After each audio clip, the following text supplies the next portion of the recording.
If you love food and good restaurants, you are in for a treat. On today's video, I'm gonna take you on a tour that most people do not have access to, and that is the back of the house. We're gonna be cooking several different dishes, learning how to make every single one, and most importantly, we're gonna be having delicious food. Regardless of what type of food you enjoy, I can guarantee you one thing: we will cover everything on this video, including Indian food, meats cooked on charcoal, which are absolutely delicious. We're also gonna be checking Greek food, and the dishes that the chef is about to make for me are amazing. We're going all out on this video. I'm adding British food, incredible Mexican, and of course, we can't forget about turkey. My goal in this video was to hit as many cuisine as possible, and you are in for a treat. To start off, Indian food. It is known worldwide. This one is as authentic as it gets, and the chef was ready to put me to work. This is Chef Salman. Nice to meet you, Chef. Hi, Guga. Nice to meet you too. No, you see, I've never met an Indian person that is mad, angry. It's just so nice. Well, we're about to see one today. Come on. Okay. All right. Well, nice to meet you, Nice Chef. to meet you too. Thanks for having me. I'm excited to learn. I love Indian food, but you kind of scared me a little bit. I hope Don't be scared. We're just gonna learn food. And to start off, butter chicken, the most iconic dish from India. So the first thing first, we take a pan and we take a spoon. So this is our staple makhni sauce. It's made of tomatoes, cashew nuts, ginger, garlic, and some spices. So what we basically do, so I'm not gonna show you the secret recipe that we have. Now, of course, he has to hold on to his secret recipe, but I've done it in the channel previously. You basically cook up all of these ingredients together. Now, the funny thing is that this is so good that I actually put a recipe on my book on how to make it. But after putting all of these ingredients together and cooking it for a while, you want to strain the whole thing, making the sauce nice and smooth, just like this. Is there any butter in here or no? There is no butter, but we add butter. You add it towards the end. Then we're gonna add some cream into it. Heavy cream, yeah, Chef? It's heavy cream, 36%. We mix it. Try it. You okay? Very good. And we add some honey Honey! to give the little Some bit sweetness. sweet flavor. Yeah. Oh, wow. I did not know that. I don't think I've ever added honey to my butter chicken. That's amazing. Then this is kasuri methi. Kasuri methi. It's fenugreek, basically dried fenugreek. I'm not familiar with that spice. Butter chicken cannot be butter chicken without butter. Yeah. We add a spoonful of butter. Is this regular butter or It's ghee? clarified butter, yeah. Clarified butter. Got it. This is the chicken tikka. Ah. It's basically chicken breast marinated with yogurt and some spices. I see. And you cook everything on the tandoori? Yeah. Now, if somebody doesn't have tandoori at home, they can just cook it on a pan, no problem at all, but it won't be the same, right? Alright, you won't get the authentic flavor. Chef is absolutely right. This chicken here is in a whole nother level. So I had to ask him if he has any tips or tricks for us to have an incredible flavor cooking this at home. They can just cook it in regular oven and then give a smoke. Like take a charcoal, put in the middle of the dish. And you put a little bit of oil to or smoke ghee, it up, anything, yeah. or ghee, Yeah. and you cover that it, whole right, thing. yeah. So is that actually a technique Yeah, used in yeah, India? yeah. So you cook the chicken breast fully here in the tandoori? Cut it into small pieces. Final product you'll get is this. So the reason the chicken is slightly red and a different color is because of the spices that they marinated with. It has a little bit of Kashmir powder and paprika. That's why it gets that color. And obviously after it's cooked in the tandoori. Now we add that to the sauce. Please taste some. Let's try some. Oh yeah, I love to taste it. Oh, that's delicious. Wow, slightly sweet, savory. You feel a little bit of tomato in there. And now we plate it up in this beautiful container. A tiny bit of cilantro right on top. And that is butter chicken. That is amazing. First dish. Yep, this might be the most popular dish from India. And in the end of the day, there are 2 stars. The wonderful sauce, which is smooth and creamy, but that chicken is on a whole nother level, especially the way it was cooked on the tandoor. Talking about that, it was about time for me to learn how to do this properly. Am I skewering this right, Chef? Right in the middle, just like that? Right. Keep going all the way to the down to your hand. All the way That's to the it, bottom? yeah. Got it. Now, how many do we normally put for service? We put like 8 to 9 pieces. Tell me about this marination. What has it been marinated with? It has yogurt, mustard oil, ginger garlic, spices. And also has been marinated for 24 hours, yeah, Chef? Right. Now we go in the oven. And that is the tandoori chicken. Straight from the oven, and it smells incredible. And it's getting a little bit of char on it. And that red color on a whole nother level. Absolutely beautiful. So that will go right up here, everybody. Now, why are we hanging it, Chef? To serve. To serve, of course. What a sometimes I ask stupid question. Sorry, sir. All right, let's plate it up. Remove the chicken from the skewer. This is chaat masala. Some freshly squeezed lemon juice, some cilantro, and we toss it. Nice. Add some onion and bell peppers. The smell that is coming out of this thing is incredible. And that is tandoori chicken. It smells incredible, everybody. Indian food is full of flavor, I'm telling you. I cannot wait to eat it. Packed full of flavor, it comes out sizzling, and it just has a perfect balance of acidity and spiciness. Tandoori chicken is on a whole nother level, and I cannot wait to try it. But another thing I wanted to learn was this: naan bread. Made with all-purpose flour, sugar, milk, salt, yeast, and oil. It ferments for over 24 hours, and the dough is ready to be stretched and cooked in the oven. Before I embarrass myself, check out how a pro does it. Put that right on top of the bread, okay. And it goes right into the oven just like that. I'm a little scared, chef. Not gonna lie. Don't be scared, right? So just the side, chef. Right. Got it. Just kind of like this. Perfect. You're a good student. Good enough? Yeah. Now I'll spread it on my hand. Now, Yeah. yeah, I'm gonna suck at this, chef. Help me! Help me! Yeah, he makes it look easy. Do it manly. Do it manly? How do I do it manly? Manly. Oh, yes, he did. Okay, you do it like that, okay, everybody? All right, I'll try to put it in the oven at least. Okay, that goes right in, right on top there. Yeah. Nice and quick shot. Wow. Was that okay? Not so good. Not so good, but it will work. It will work? Okay, all right. Welcome to the Guga channel, everybody.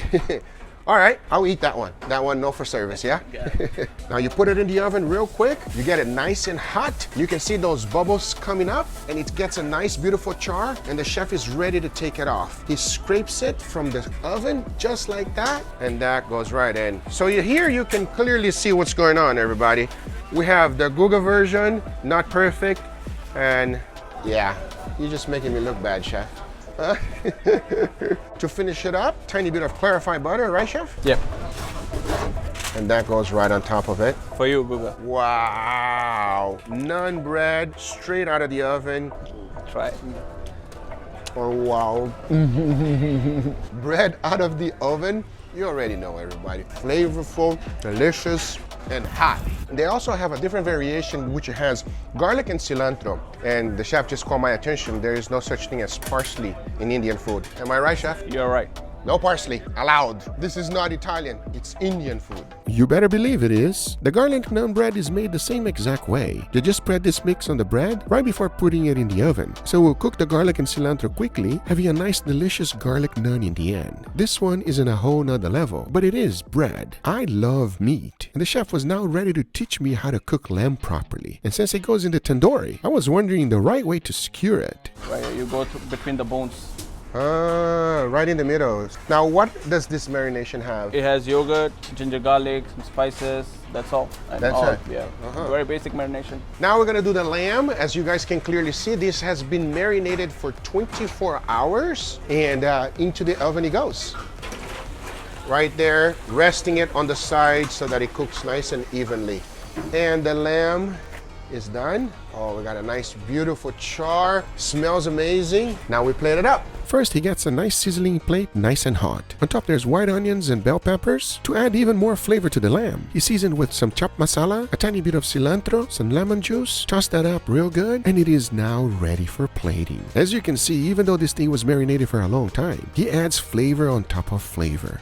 Beautiful. And there we have the lamb. The smell that is coming out of this thing is incredible, everybody. Another popular dish on the restaurant is this thali platter, which has a lot of Indian classics, including basmati rice, chicken tikka masala, vegetable samosa, lentil soup, garlic naan, and this wonderful dessert which I don't know how to pronounce it. And the gulab jamun. I've never seen this dessert before. Wow, this looks amazing. I cannot wait to try it. Let's go. Now that all of our dishes were completely ready, I've learned so much throughout this day. But we all know there's one important thing, and that is the taste, which, let's be honest, it's my favorite part. Leo, I literally got schooled by Chef Salmon. I gotta be honest with you, everybody. It was an incredible experience. We have so much food in front of us. This looks incredible. I am super excited to try some of this food. So there's a lot of things to try, and you had my butter chicken. Yes. Okay, now we're gonna try real Indian butter chicken, and I would love to give your opinion on it. So normally it's served with rice. Let me get you some rice as well, Leo. Oh my God, this looks so good, guys. Cheers, everybody. Cheers. Wow. slight hint of sweetness. So flavorful. It is absolutely amazing, everybody. This is freaking amazing, guys. That sauce is just, it's so creamy. It's velvety smooth. Like you said, it does have a little bit of sweetness at the end, but it's so rich, so flavorful. There's so many spices and flavors going on that it's like my taste buds are dancing right now. There's a lot to like about this dish. Plus that chicken is super tender. I mean, you know, the biggest difference that I learned from the chef today is that he cooks the chicken in the tandoori, which is amazing. Normally when I cook my chicken, it's just straight up on the pan, but I've learned that the tandoori is a lot better, everybody. Talking about good, I want you to try this. what is this? I had a little piece. This is naan bread. Now, we made two versions. One was with garlic and the other one without garlic. I got completely schooled by the chef because when I was putting it in the tandoori, man, I kind of suck. I'll be honest with you, everybody. Oh yeah. It doesn't get better than that. It's so fluffy. And with the garlic, it's just on a whole nother level. That is amazing. But I'm excited for one thing. This is a big deal. Tandoor chicken. Wow, it has a very scary color. Yeah, it's red because of the spices. How do they cook this, Guga? Is this like charcoal or something? It looks like charcoal, right? it It gets a does- nice char, but no, he didn't have charcoal. It was actually, it's an electric oven. Inside of the tandoor, there's some lava rocks which stays nice and hot, but This thing smells incredible. enough. Yes. Cheers. Cheers. You see? Wow. It's so flavorful. A very unique type of seasoning on this. Completely different than anything I've had before. There's nothing boring about this one here. Has some savoriness too, some sourness, which is kind of very unique, but it almost like feels like it made the chicken so soft. It's weird to describe, but it tastes very good. Fantastic. But we're not done yet because now we got this right here. A beautiful lamb. That thing has been marinated for a long time. Nice char on it. Let's dig in. Okay. Cheers. Cheers. Oh my God. Again, this is such a unique combination of seasonings here. It almost feels a little bit fruity almost. Has a nice savoriness. Let's be honest. Chicken is good, but lamb is better. Lamb is definitely better. Lamb is amazing, And everybody. this thing is just so soft. It just pulls off the bone, man. This is Yeah. like a slow cooked brisket almost. That was absolutely incredible. Now, obviously, we cannot finish without a samosa.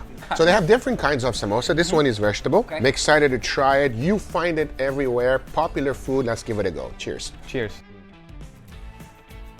Oh yeah. So fluffy. And right here, there's a tamarind sauce. We just dunk it in a little bit there, Leo. It's funny, this is the spiciest thing I've tried so far. This one is a little bit of a kick. This one does have some heat. It does have a little kick inside. This bread almost kind of reminds me of like a Jamaican patty. A nice hard exterior, but the inside is nice and fluffy. And then the filling is like a nice, soft, almost like mashed potato type of texture to it. They know what they're doing. They cook very well. Here we have a fish goan curry, Leo. Let's dig into this one right here. It looks similar to butter chicken. Yeah. The fish is a swai fish. I've never heard of that kind of fish. Cheers. Cheers. Similar to the butter chicken sauce. Yeah. Delicious, slightly sweet. The sauce comes through nicely. Yeah. And if you Ooh. love fish, you're gonna like that. I'm getting some coconut flavor on this one though. Coconut, a little bit. We're also not too fishy or anything like that. I really like pairing it with the rice. Like the long grains of the rice are really nice. Yeah, and here we have chicken tikka masala. Obviously an extremely popular dish in India, you know what I mean? Yeah. Cheers. Cheers. This is more herbal. A little bit more floral. Yeah. I just love how smooth all the sauces are though. It's just like so pleasing to taste. It's not chunky. It's just refined, pure, creamy. It's heavenly. Yeah. Lastly, we got one last thing to try. I'm really excited about it. Never heard about this dessert. Gulab Jamun. I'm probably butchering the name. And all my Indian viewers, please make sure you let me have it, okay? As you can clearly see, it's juicy. syrup You see how on the juicy bottom. it is, you know what I Yeah. mean? When you squeeze a little bit, it's like juicy, everybody. Cheers. Cheers. Oh, wow. How do you describe that? It is sweet, but not like too sweet. It's just like a nice syrupy sweet. Does that make any sense at all? The exterior of it is just so soft and it has a nice crust. However, the inside is very pillowy. So what happens is that the syrup kind of soaks into the dessert. So when you bite it, you have a nice softness that's just satisfying to bite through, but then you get a syrup flavor in every bite. It's very, very good. Absolutely phenomenal. Yeah. Out of everything you ate, what is your number one? I'm gonna have to go with the butter chicken, bro. Butter chicken. My favorite is the lamb chops, everybody. It is absolutely delicious. Yep, we're gonna keep it real. And that lamb was incredible. Talking about that, my next restaurant might just be my favorite one.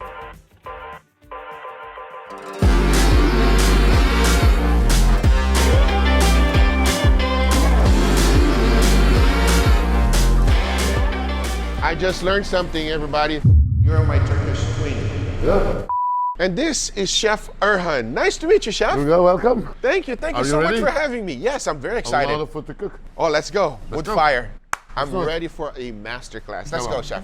Beautiful restaurant, by the way. You're gonna enjoy it, man. It's amazing. And this is, wow, look at that. Wood fire, baby. Just the way I like it. I love at the this warmth already. What kind of wood are you using, Chef? This is white oak. White oak. Nice. Okay. Beautiful. We never stop this. You know, it's always like keep on feeding it. I see. I see.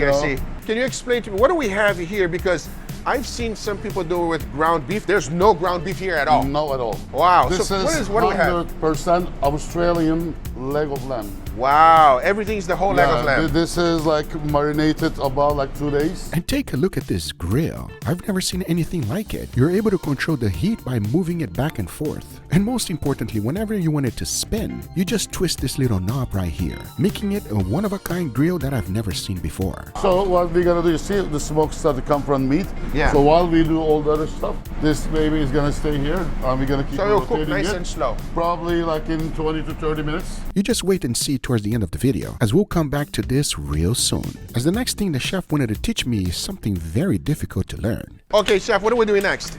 I wanna see how we're gonna do this. Oh, he's judging my I've skill. been waiting for this. Are you waiting for really. this? I know this is hard. Okay, this takes a lot of skill. Got it. What is this, Chef? So this is the leg of lamb. Leg of lamb. The first thing you do, you go in like that. Okay. And then And you start squeezing it little by little. Do you wet your hands at all or no? that's what you have here. Ah, okay. So, in straight, All right. and then it's not as easy as it looks. Now, is it started yet? Okay, oh, we didn't even start yet. I'll wet my hand so that it doesn't stick to my hand. 1, 2. And just like that, I think it's okay. I think What do you it's think, okay. Chef? Beautiful. Work apart. So here we have my version here, and then here we have the chef's version. Chef, why are you trying to embarrass me? I'm not. You know, it's good. it's nice. It's not bad, huh? For the first time, it's For the first time. unbelievable. Oh, thank you, Chef. I Cannot appreciate be it. better. And that goes right in there, just like that. We're gonna wait like a minute because the first time you put it, now it's cold. You don't want to cook one side and then flip and then cook the other side. You want to non-stop flip it, let the fat drips and it comes out as smoke. So you got all the beautiful smell of the fat and the smoke at the same time. Wow, that's exactly what I say all the time, because that little fat dripping and the smoke dripping coming and up, it flavors the meat. Yeah, that's why you want to use charcoal and wood, you know, so No that's the idea. electric or gas. Yeah. Come on. I agree, 100%. Okay, now we plate it, Chef. So this is another olive oil, which I do with a little bit with paprika. Ah. This one, a little bit like this. Wow. Okay. So it's basically olive oil and paprika. Yeah, with paprika. Got okay. it. And then you have some parsley. And then what we're gonna do, we're gonna cut this one into 4. Some sumac onions. Next. We'll go ahead and, wow, look at the nice golden brown color. Wow. This one here. Your hands. Don't do it at home. Don't do it That's at a home. chef thing, you know? Okay. And then you see, Take it out just like that. Just like that. Wow. Wow. That looks amazing. Let's not plate mine, okay? Don't show mine.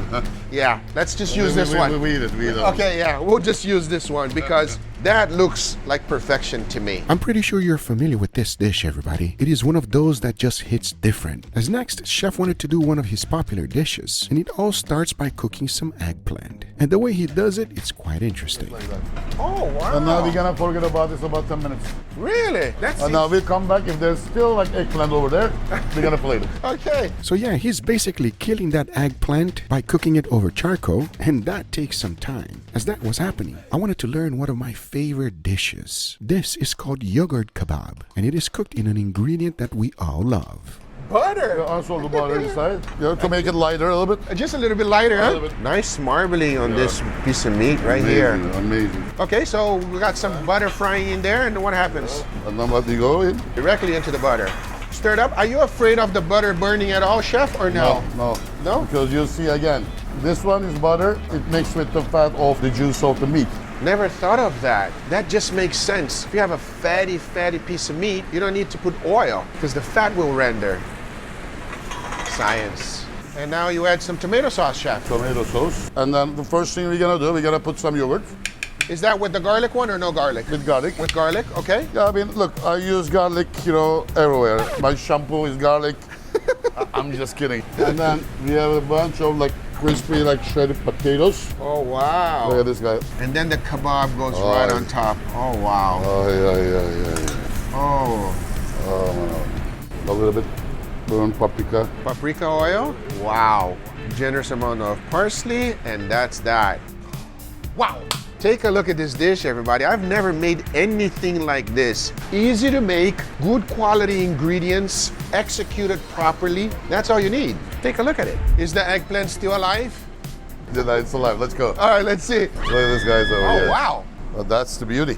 You call that beauty, chef? Yeah, it is. It is fair to say that this eggplant is dead and he's bringing it back to life. And the first thing to do was to remove all of the chars, as he will be using only the inside. Once done, he goes ahead and chopped everything up. He adds some pickles, roasted bell peppers, and a few other special ingredients. Mix that up real good. Plate that up with a tiny bit of parsley and finish it up with olive oil and a lemon. As this is Doya eggplant. I cannot wait to taste it, as the next dish he's about to show me, I've never seen or heard before. What is that, chef? 100% my recipe is Okay. a short rib baklava. Oh my Look, everybody God. loves short rib, everybody loves baklava, and this is together. So you know. combine them together. So it's baklava, instead of being sweet, it's savory. Yeah. That has to be Fresh amazing. from the oven right now. Wow. I think that's the food they serve in heaven. Oh my God, take a look at that. So look at that. Yeah. Like, look at this love. If there is perfection, that's probably what it is, everybody. Wow, and the smell, chef. That's why you guys have been Michelin star for several years in a row, huh? As I said, 13. 13 years in a row, everybody. Isn't that crazy? Wow, and that shows. See that? Let's plate it. All right, let's do it. Ready? Yep. First, a nice. Is that sour cream, chef? That's the garlic yogurt.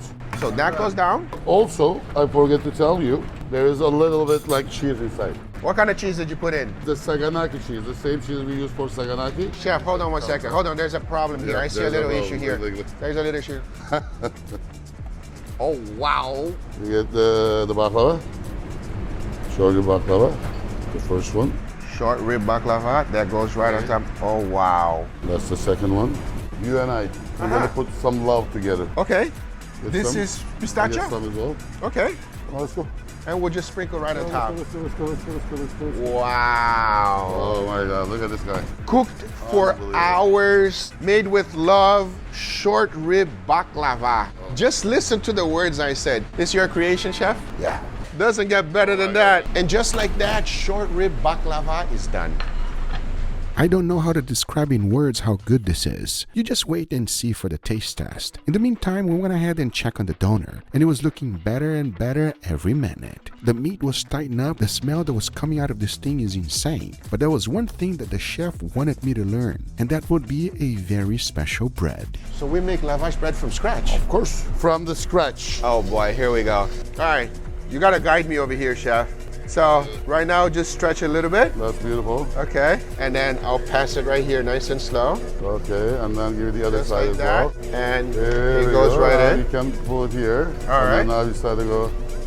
You see? Just like that, as stretch as much. And then I get my hand, usually like, And then you just play pull like it? this a little bit, not with the fingers. Only knuckles, just like that. Super nice and thin. Oh yeah, you know what? Let's use this one. Let's use this Why one. not? And just like that, we have it super nicely thin dough. Very thin, almost see-through. Then you can put it here Okay, that goes right on top, just like that. into the oven. Got it. Just like that. Not yet, not yet. Now we can take it. And just like that. Oh. Don't mess it up, Guga. Yeah, perfect. And there you go, lavage bread. And just like that, we have the bread, which is very, very hot. Do not do that part. What do you think, chef? It's okay? Or we do another job, one? man. Amazing. What's my grading here, chef? 8.7. 8.7. Well, I'm happy with that. I'll take that. 8.7, baby. Let's go. I would say for my very first time cooking lavash bread, not bad. I know for a fact it can get a lot better, and the chef was quite generous with me. But right at this time, I wanted to check back on the doya doner, and it was looking better and better by the second. Oh yes, it was now finally time to chop this up. Looks like the kebab is ready. Oh my goodness, let's go. It smells incredible, chef. Oh, yeah. It smells It's amazing. gonna taste better. Okay. Look, I'll show you how we do it, and then it's yours. So this one we control, right? This part. Got it. And now you don't have to start all the way from here. Okay. Look, from this side is nice, beautiful, right? Uh-huh. So I go here. You And see? the key here is nice and Look, thin? look. Oh, I see. You want to taste this from the first one? Yes, sir. Yes, sir. Don't mind me. Oh, wow. That's like delicious. I gotta taste that. Delicious. Can I have another piece, chef? Oh my God. No. So I will say this. There's a huge difference between ground and this. Wow.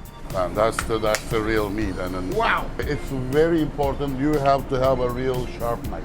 Sharp knife, huh? Because if you cut it thick, it's Yeah. not gonna taste the same. You don't want to eat thick lamb. Okay. So you just want to cut it like super thin like this. Okay. As little pieces Yeah. as lean as possible. Got Yeah. it. Nice and thin, not pushing it through. Okay, right here. The smell that is coming out of this thing is incredible, You everybody. can feel it, right? Wow, absolutely. I'll be honest with you, chef. There's nothing better than cooking with wood fire.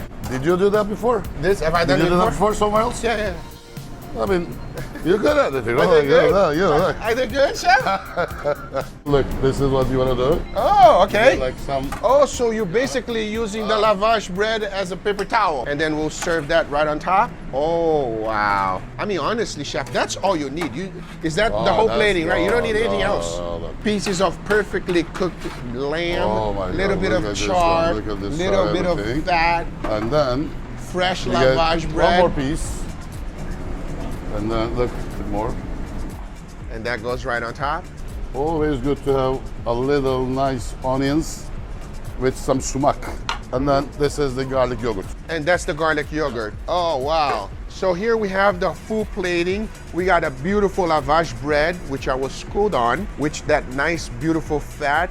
And obviously the onions with sumac. I gotta be honest with you guys, the chef is as passionate as me about food, especially when you take a look at this doner meat. Come on now, everything made from scratch, high quality ingredient, and just cooked with a lot of love. And don't forget, that hint of fire is what makes this taste so good. It does not matter how many ingredients or anything you try to use to make the meat taste better. One thing is a fact. Fire will always beat everything. And by this time, the chef wanted to show me his #1 seller, which is grilled octopus. And I thought that they first boil it. Boy, was I wrong, because the right way to cook it properly is to steam it first. Once that's done, the chef wanted to show me how complicated it is to finish the dish off. It is very hard to cook this dish. You see, Really? you have to do this first. See, olive oil. Okay. It's so hard. And then you have to take this one, you know, like, and then you put on the grill. Oh, I love the chef's That's it. sarcasm. And the key here is to get a nice little char. The most important thing is here, like pre-cook. I mean, how you do before. Because sting, yeah. octopus, when it comes, usually it's a little bit tough. So what I do is, for example, I beat the octopus with some pans first. Ah. You know, you have to keep on hitting it, you know, so then you're gonna make it more tender. I hope you got that part, because I remember this video from Chef Rush, and he was beating the octopus like there was no tomorrow. I thought it was a joke, but apparently this is a real thing. You gotta tenderize it by beating it. As once that's done, you wanna go ahead and finish it off on the grill, get a nice little char, finish it off with a good quality olive oil and a piece of lemon, because this is a very popular dish here in the restaurant. And the simplicity of it shows how good quality ingredients will do well if you don't mask it. It's that simple. And if you've never had octopus, you should, because it is delicious. Next, it was time to cook branzino, which is a white fish that is quite popular here in South Florida. But as I was cooking the fish on the grill, I ran into a little problem. So you gotta be careful, everybody, because I was trying to do an extra B-roll shot and I messed up the head. Chef, I'm sorry. That's good, you know. I'm that's sorry, good. Chef. I'm That's sorry. Okay, that's okay. That's why he's the pro and I'm the amateur, everybody. Damn! That's the thing about the beauty of the cooking, right? I know, you're always learning, right, Yeah. Chef? You know. I feel so bad, though. I'm sorry, No, Chef. it's beautiful. Let's plate it. So don't grab the head too hard, okay? I grabbed the head too hard.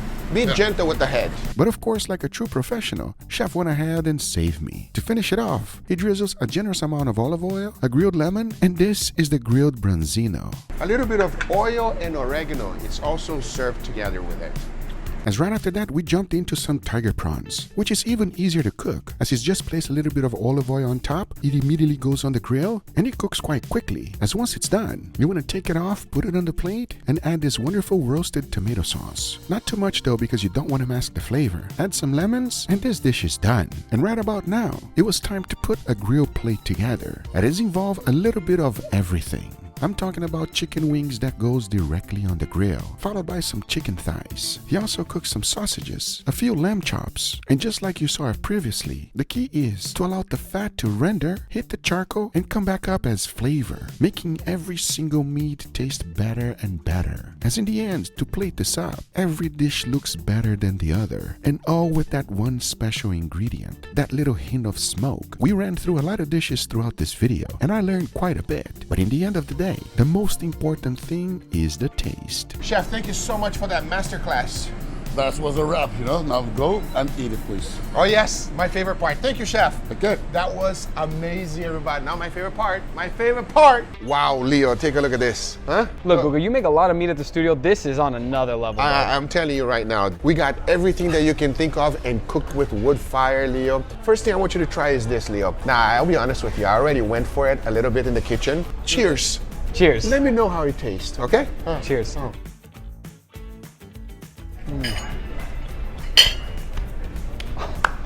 Wow. You know, I can sit down here and talk all day, every day, how good this thing is, but I will eat, you will talk. Delicious. That's the one word that comes to mind. The meat has such a pronounced, nice char on it that gives a nice smoky flavor. It's super juicy, even though it's nice and thinly sliced. Sometimes this is like kind of ground, but this you can tell it has like the texture of fibers ripping. It's so satisfying. It's very delicious, well seasoned, and that smoky flavor just really comes through. There's one other thing I want you We're to... starting off strong. We're starting off strong. There's another thing you must try. That is a baklava short rib. What? Isn't baklava like a dessert? It is, but Chef Orhan came out with some madness that it works. Now, on the bottom, he has a garlic yogurt, okay? Cheers. Cheers.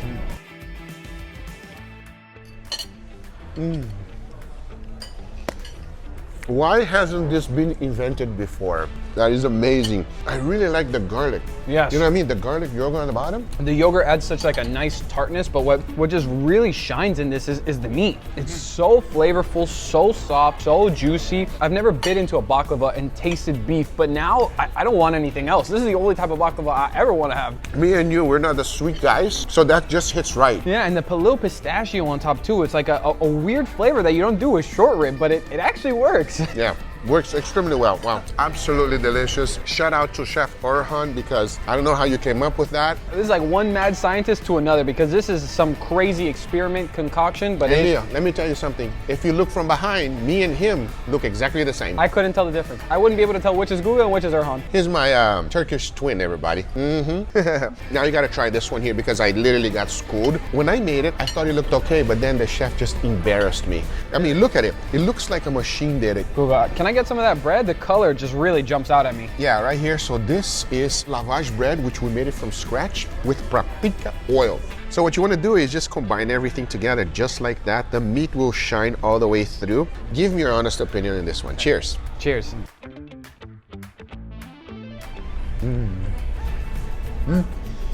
It's delicious. Tell me, what do This you is think? like such a bold tasting meat. I don't think this is beef. No, it's lamb. Oh, okay, that makes sense, because it's just so in your face. It's not beefy, but it's a great meat flavor, and I love how the lavash is thin, but that oil kind of soaked into it, so it has a completely different flavor than like just traditional bread, you know, or lavash bread specifically. This is so unique. I feel like I'm enjoying flavors that never belonged together, but now I feel like I need them together. It's so good. This is good. When you combine it with the lavage bread, it's amazing. You can eat it without it if you want, but the lavage bread makes it better. Most of the things I'm trying right now have such a like nice smoky flavor. It's like everything was cooked with charcoal. Yeah, wood fire. fire. Basically, he heats it up to coals and then he finishes it up. Guys, I think that's just such an underrated thing that you can add to your food. It's not seasoning, but it almost acts like it because you can feel that flavor. Let's jump into this right here. I mean, this is just a sexy dish. You know what this is? It looks like lobster. Tiger prawns. This is a beautiful, sexy dish, and what impressed me the most is that how quickly it cooks. Super fast. Put it on the charcoal grill, start changing color immediately. Take out the meat just like that, and it's time to dig in. Cheers. Cheers. Oh, wow. Sweet and very, very flavorful. Yep. I love the richness that you get from the oil. It has a delicious flavor to it. The peppers add such like a nice bright flavor as well that you don't typically get from this. I feel like I'm eating lobster. You call this prawn. If you didn't tell me this was a prawn, I would feel like lobster. It's very similar. It has like a nice, the same meaty texture to it, and it's really good. I want you to notice one thing. Here at Doya, the chef didn't almost use no salt. Really? The only time I saw him putting salt was on the branzino, but there was no salt on the prawns whatsoever because it doesn't need it. It's naturally flavorful. I mean, does great cooking get better than that? Just making simple taste amazing. It's all about the good quality ingredients. If you get good quality ingredients, you're already halfway there, everybody. Now this. Do you know what this is? No idea. It's basically a skirt steak that has been cooked in butter. Yeah, that's gonna be good. I want to put that in my mouth right now. Enough talking. Big bite. Cheers. Cheers.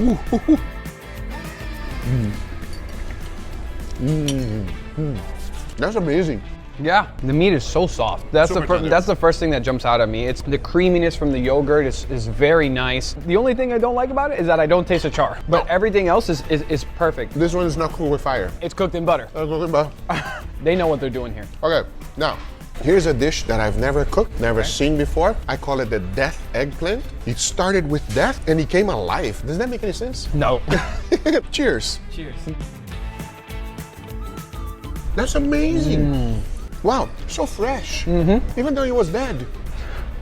Those are not two words that should be in the same sentence. No, Leo, literally, he burns the crap out of it. I've never had an eggplant like this. The texture is so creamy, like almost mashed potato-y. But there's like vegetables in here that add like a nice earthiness to it. This is very good. I can't believe I'm enjoying an eggplant right now. I've never been able to say that in my life. That's right, we normally don't eat a lot of vegetables, but Doya made everything so delicious and flavorful, and each dish was better than the other. And I will say it's all because of Chef Erhan. He loves to use charcoal as much as I do. Talking about that, my next restaurant might be one of the most popular cuisines in the planet. It is Greek, and I was about to get a huge class from a true master. Nice to meet you, Chef. Nice to meet you too. Thank you for having me. Thank you for your coming, and I will teach you the first today, the best. The best, Greek Yes. food, authentic. Authentic. Okay, a lot of meats, yes? Yes. I of want to course. eat meat. No, not too much vegetables. Is No. that okay? Yes. Strong meat.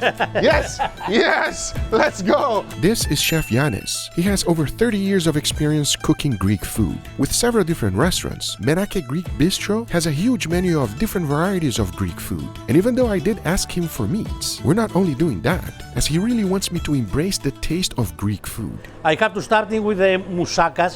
Okay. It's the traditional Greek food. It's the food for the village because long times ago they have a lot of vegetables and they looking to find how to eat. But it has meat too or no Of meat? course, of course. Okay. Beef meat sauce. Okay. Let's go. Have to put a little bit oil. As we all know, vegetables don't have a lot of flavor, and the first thing he liked to do is to get a grill nice and hot. This is the dish they came up with to use the vegetables that would normally be thrown away. And the idea here is, since vegetables don't have a lot of flavor, putting a nice char on them is the way to go. Here we have eggplant and zucchini, but he also uses potato, which that goes on the deep fryer. Which fried is always better, we know that. There you go, we got a nice golden potatoes. That's what we want. Oh, they look good to eat already. Took no time at all. To make this dish, the second important thing is a bechamel sauce, but he does it quite different than the way I do it. Milk, a lot of butter Butter is good. for the flavor. That's right. Oh, interesting. You see how he does everything at the same time. Normally you do it separately. Oh, and it goes right into the fire. Well, it's about 4 minutes. And after that, I have to put the flour inside to make the creme. See, I'm always learning. Normally I do butter and flour first and then I add the milk, but he's doing everything at the same time. I've never done that before. The way I normally do my bechamel is that I make a roux first, which is you cook the butter and flour, then you add the milk towards the end. But in the restaurant business, they don't have time for that. But in his recipe, it saves you all that time, as he throws everything into the pot all together. And as that was going, it was time to build the moussaka. You build it with potatoes first, followed by the veggies, and a generous amount of the meat sauce, which he had already previously done. And he told me it's just like a ragu.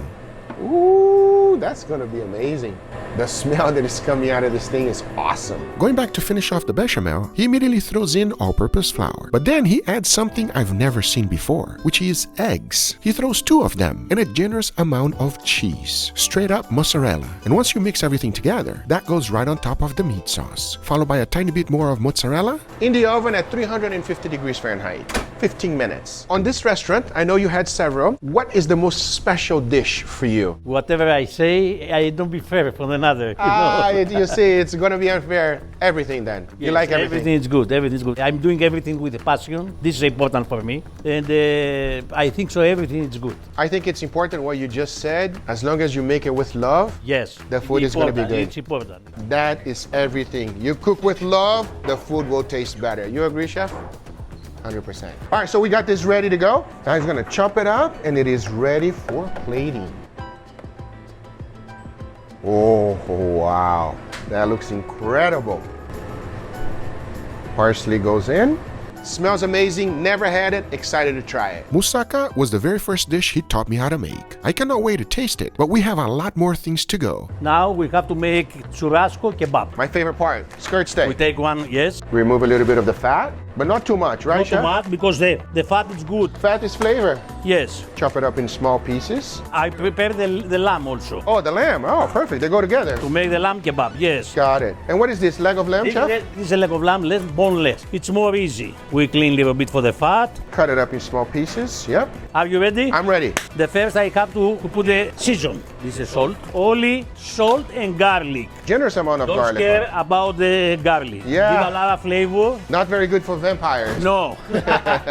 And olive oil. Interesting. Wow. Salt, garlic powder, olive oil. Exactly. Interesting seasoning. I'll do this one, Yes, chef. please. This is an interesting seasoning. I've never used just this combination before. Nicely seasoned with a generous amount of garlic powder. Oh, I like that. Now, have to cut a little bit peppers. 1 piece pepper, Pepper goes in first. and then you put the 1 piece meat.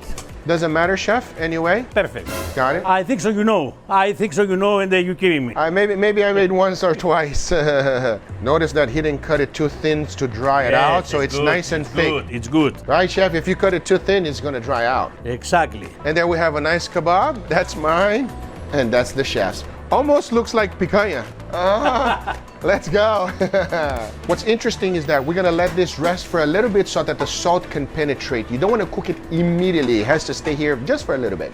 Now into the grill. So we put it here in the charcoal. Now notice that he said charcoal. This is not a charcoal grill, it's gas. But we all know charcoal is a lot better, so I had to ask. How about charcoal grill? I know in the restaurant it's kind of difficult because, you know, you got to keep going, but is it important to have charcoal grills? Yes, Yeah. yes. In Greek, all my life I cooked with the charcoal. It's very different, but it's really better. And here in the restaurant, you don't use charcoal. No, because the license here is different. It's very different. That's the thing with most restaurants, the licenses is always a big problem. Exactly. It's a completely different license that you need to have in yeah, I order to love cook. it to cook with the charcoal. In the meantime, this is getting a nice, beautiful char, as you can see here. That's what we want. We want to cook this. It's actually high heat, very high heat. If not, it's going to dry out the meat if it's too cold. We want to sear this really at high heat, and it's going to cook at the same time. Once the doneness was achieved, it was time for the assembly. He serves it with tzatziki sauce, followed by some onions, tomatoes. Then as a side dish, we went ahead and made some French fries, straight from scratch. Once that was done, it was time for the seasoning, which the seasoning is salt and a generous amount of oregano. Now you add that to the plate, and of course, to finish it off, the star of the show, the kebabs. And that looks amazing. Lemon sauce. Now that looks phenomenal. What I like to call it, 10 out of 10. Who wouldn't like this? Who wouldn't like this? Everyone will love this. Yep, this is my style. Meat and potatoes. Everyone will enjoy it. But did you know that seafood is also very important in Greek cuisine? He went ahead and taught me 2 quick seafood dishes. He chops up some garlic, some onions. Onion and garlic goes into the pan with some butter and oil. And then shrimp, little bit salt, and always I put a little bit flakes pepper. Tomato sauce goes in. And I put 1 spoon cheese feta.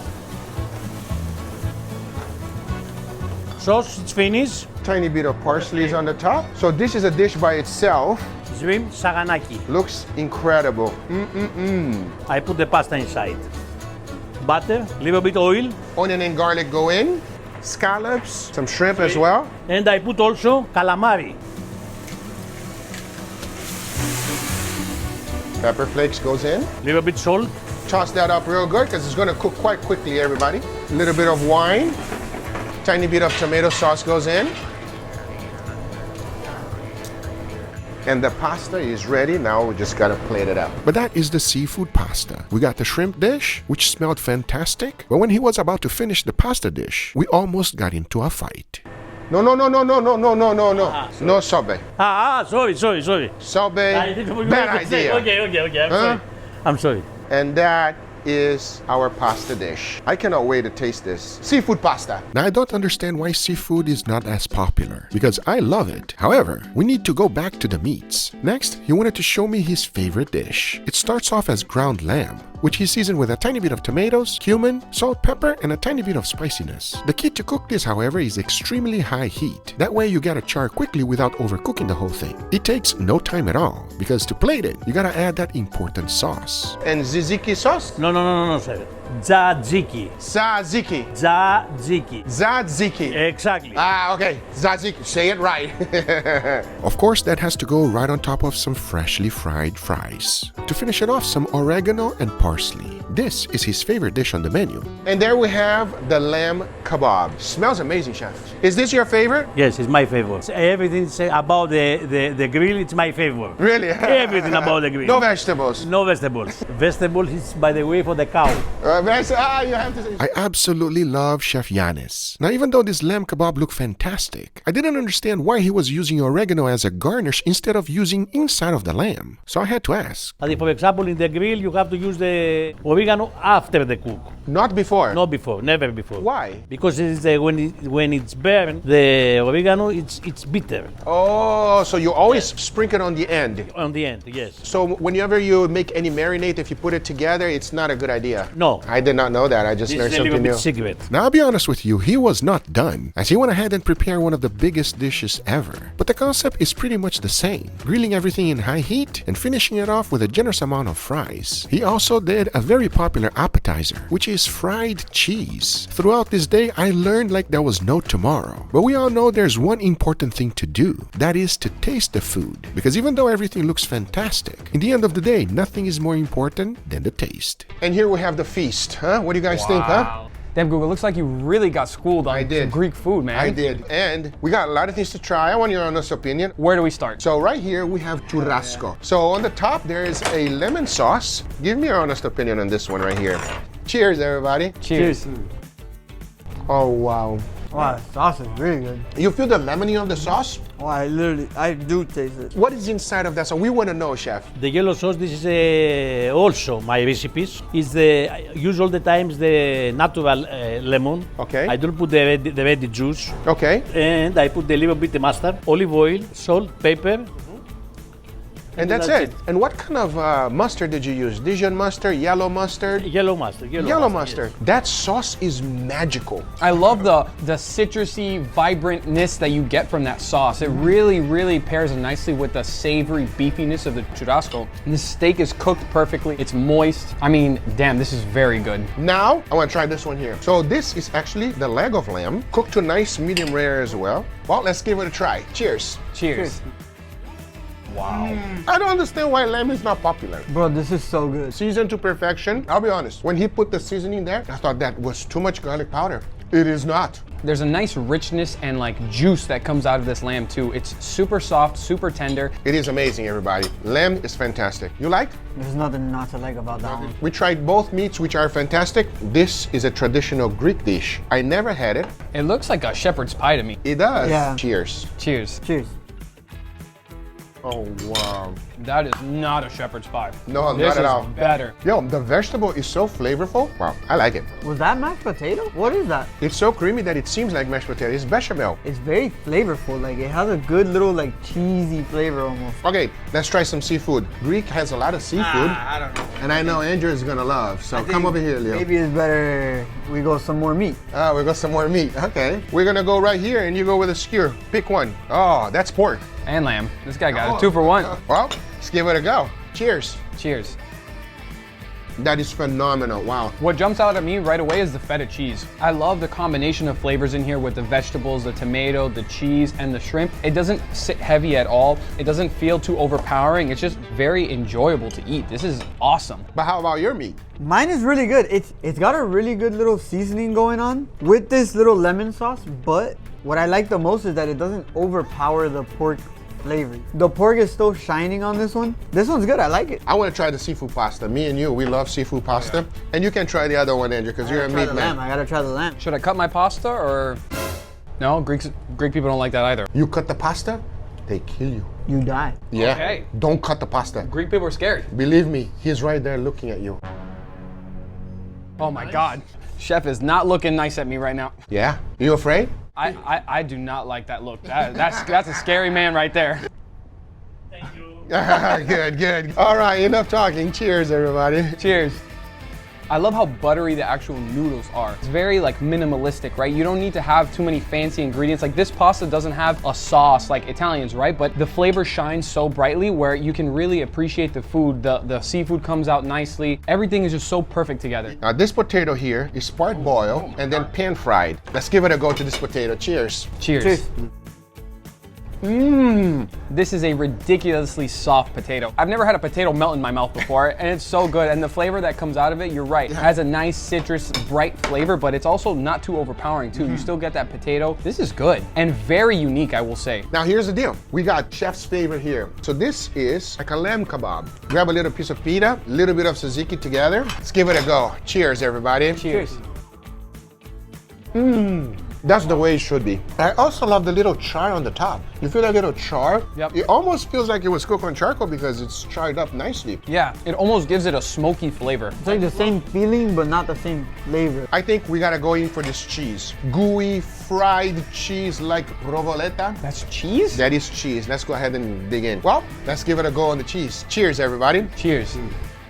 Oh, wow, that is amazing. A little tanginess on the cheese. You feel that? Very interesting flavor and texture too. It's like almost crumbly and gooey at the same time. He said that it was a special cheese and it's different than normal. I've never tasted anything like that. That is phenomenal. That's delicious, and the cheese pool that you get on this. It's good, right?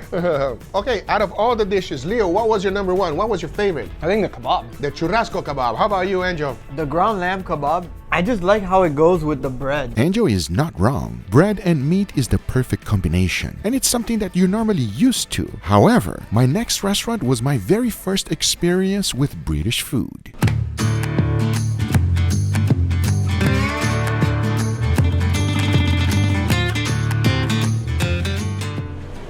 Jeez. By the end of the day, hopefully I'll learn. What is British food? Beans on toast? Fish and chips? A full English breakfast? But besides that, I really need to understand a little bit more. And on today's video, I got a pro to put me on my place and school me on British food. This is Chef Adam, and he's gonna be my mentor. What are we making for a chef? We're gonna make the Scotch egg. Yep, Scotch eggs, a food that is commonly served in Britain, even though there are several variations of Scotch eggs around the world. This is the British version. Is it more common to have ground Italian sausage, or you can make it out of ground beef too, chef? No, we normally make it out of sausage. It's much better. So yeah, the British version uses sausage. And even though countries like Brazil uses ground beef, the concept is pretty much the same for Scotch eggs. You wanna encase the whole egg with meat? So the thing is to make it completely even, right, Yeah. chef? All the way through, so no... It's covering the whole egg. All right, so just like that. Regular breadcrumbs? Yeah. Cover all the way through? Yep. Got it. Okay. Oh, interesting that you don't put anything at all. No egg wash, nothing. It's straight up just breadcrumbs. How about that? A little bit more. A little bit more, okay. And then we can put that in the oven. Oh, it goes in the oven. I thought it was going to go in the fryer. That's after. Out the oven into the fryer. How does that look? Looks okay? Yep, 10 to 15 minutes, 350. And that is done. Now,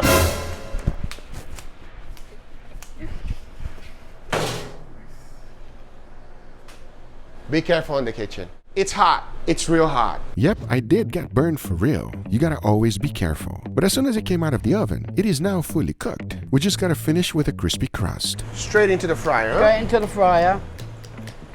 It is nicely golden brown. Now I'm gonna set it down here so that the oil can drain. Now we got the plate ready. How do you plate this one, chef? First, you lay down a little bit of mustard. Then you want to go ahead and slice the whole thing in half. Slice it once again, and there you have your Scottish egg. You want to place them right on top of the mustard, followed by a tiny piece of parsley. And that is the Scottish egg. Scotch egg. Scotch egg. Sorry, chef. And it is ready. It's a crispy crust with perfectly cooked sausage and of course a boiled egg. It is simple and easy to make, unlike the next one coming up. Now we're gonna make shepherd's pie. You probably had this several times. It is one of those dishes that is perfect for a nice cold day. And to make it, I got a master class, as he does it in a way that I've never seen before. Oil goes into the pan. Let that heat up. So chef, I know that shepherd's pie is always with lamb. Lamb and beef. Lamb and beef. Yeah. Ah, and then cottage pie is just beef. Lamb and then the beef. So the key of cooking both of the meats is not to overcook it. Believe me, I have overcooked beef many times. And here's the idea. You're cooking only the beef and nothing else, as the vegetables will get cooked completely separate. Got it, got it. If we put the vegetables now, it's gonna be too soggy, right? Yeah. It's gonna overcook the vegetable. Not good, not good. Is this a real British thing, the shepherd's pie, chef? Yeah. Yeah? That, fish and chips. Would you say this is more popular than fish and chips, or fish and chip is way more popular? Fish and chips is way Fish more. and chip number one. Fish and chips, number one. Number one. Got it. Beer number two. Or maybe beer's number one and fish. I love it. Yep, our British friends love their beer. Now here's the key of not overcooking the ground beef, since it releases a tremendous amount of liquid. As soon as all of the red is gone, you want to run it through a strainer, removing all of the extra liquid and fat. Now this is great when you're doing a big batch, but at home I always do it differently. I would just take a paper towel and put it inside of the pan so that it dries out. But obviously that will take forever in a restaurant setting. Dunk it in here and you're good to go. Pan goes back in on low heat. Now we stir fry the vegetables. No additional oil, huh, chef? No. In there goes celery and green peppers. White onion. Oh, we are getting a nice fond in here, and I love it. Beautiful. So the fond is those little brown bits that are sticking to the pot. Yeah. That's flavor, huh, chef? Yeah. And then we can do Goes that. right back in. Oh, the smell that is coming out of this thing is amazing, chef. What are you putting in there, chef? Garlic? Garlic, Worcestershire sauce, added Tabasco, That's gonna be black amazing. pepper, and kosher salt in there. Black pepper, kosher salt. It is smelling phenomenal, everybody. What are we doing now, there, chef? We're adding bordelaise to it. Bordelaise sauce. Yeah. Oh, wow. Now bordelaise sauce is the key of his shepherd's pie, and if you've never had it before, it is a decadent sauce made with red wine, shallots, butter, bone marrow, and demi-glace. It's traditionally French and fantastic, because once you use that to deglaze the pan, it's time to finish the dish. So the meat goes in first, chef? Yep, Got a generous amount? yep. All right, perfect. Okay, that goes in, and let me go right in here. Then the peas and carrots. You can put more. More? I thought you were like me, that you don't like veggies. Peas and carrots are different to normal veggies. I gotta agree with the chef, because to finish this off, we have a nice beautiful mashed potato, which is made with a generous amount of butter, more than usual. You wanna lay down a generous amount, followed by some mozzarella and provolone, and for a nice little crispy crunch, some breadcrumbs goes right on top.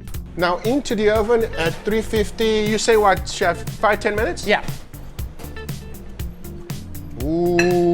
Ooh, that looks amazing. You want to take yours out, or you want me to do it for you, so you don't burn yourself again? Guga, don't mess this up. Wow, take a look at that. Nice, bubbly. I wish you guys could smell it. So to finish plating, a little bit of greens goes right on the plate, just like that. Maybe that's too much. Then some of the seasoned vegetables, and finish it off with a balsamic vinaigrette. And that is the shepherd's pie. What do you think I get on this one, chef? 9. 9! Oh, I'm improving. Yeah. And that is the shepherd's pie, a homemade dish that everyone will love. But next, maybe one of the most unique burgers I've ever seen in my life. This one caught me by surprise. So I'm going to Heavily season it with salt, pepper. yeah, there's garlic powder in there. Just the way I like it too. Whenever I cook my steaks, that's what I put on them. Salt, pepper, and garlic powder. The secret rub. Now to get a nice color on that burger. It's looking really nice, as you guys can see there. We got a nice color. So I'm going to go ahead and flip the You want to burger. angle it? Okay, no. There you go.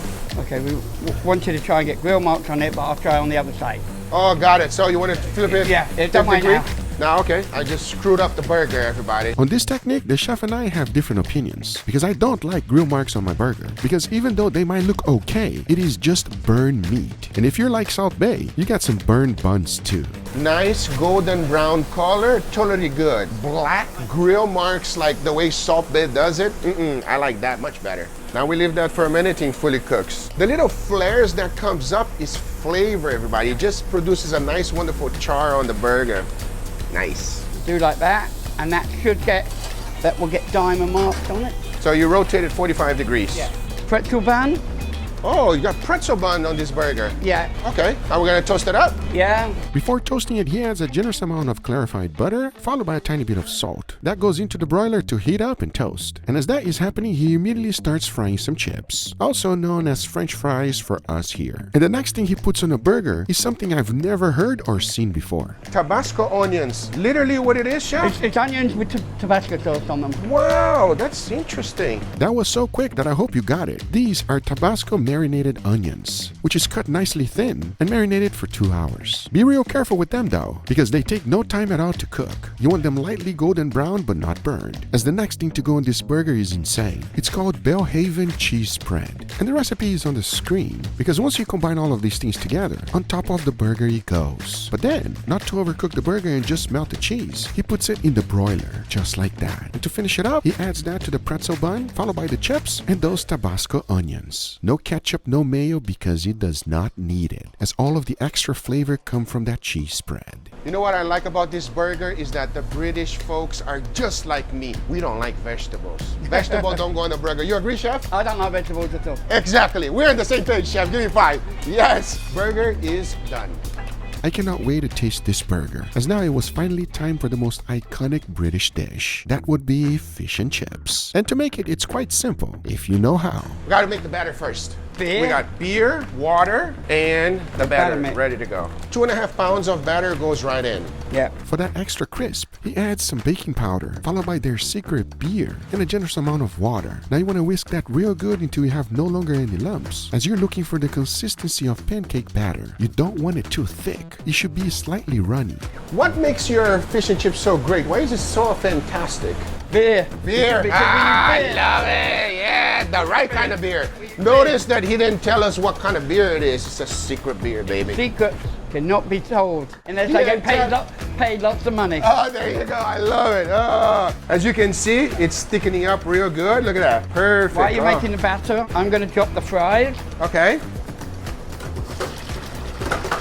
Because you want the fries to be done before the fish.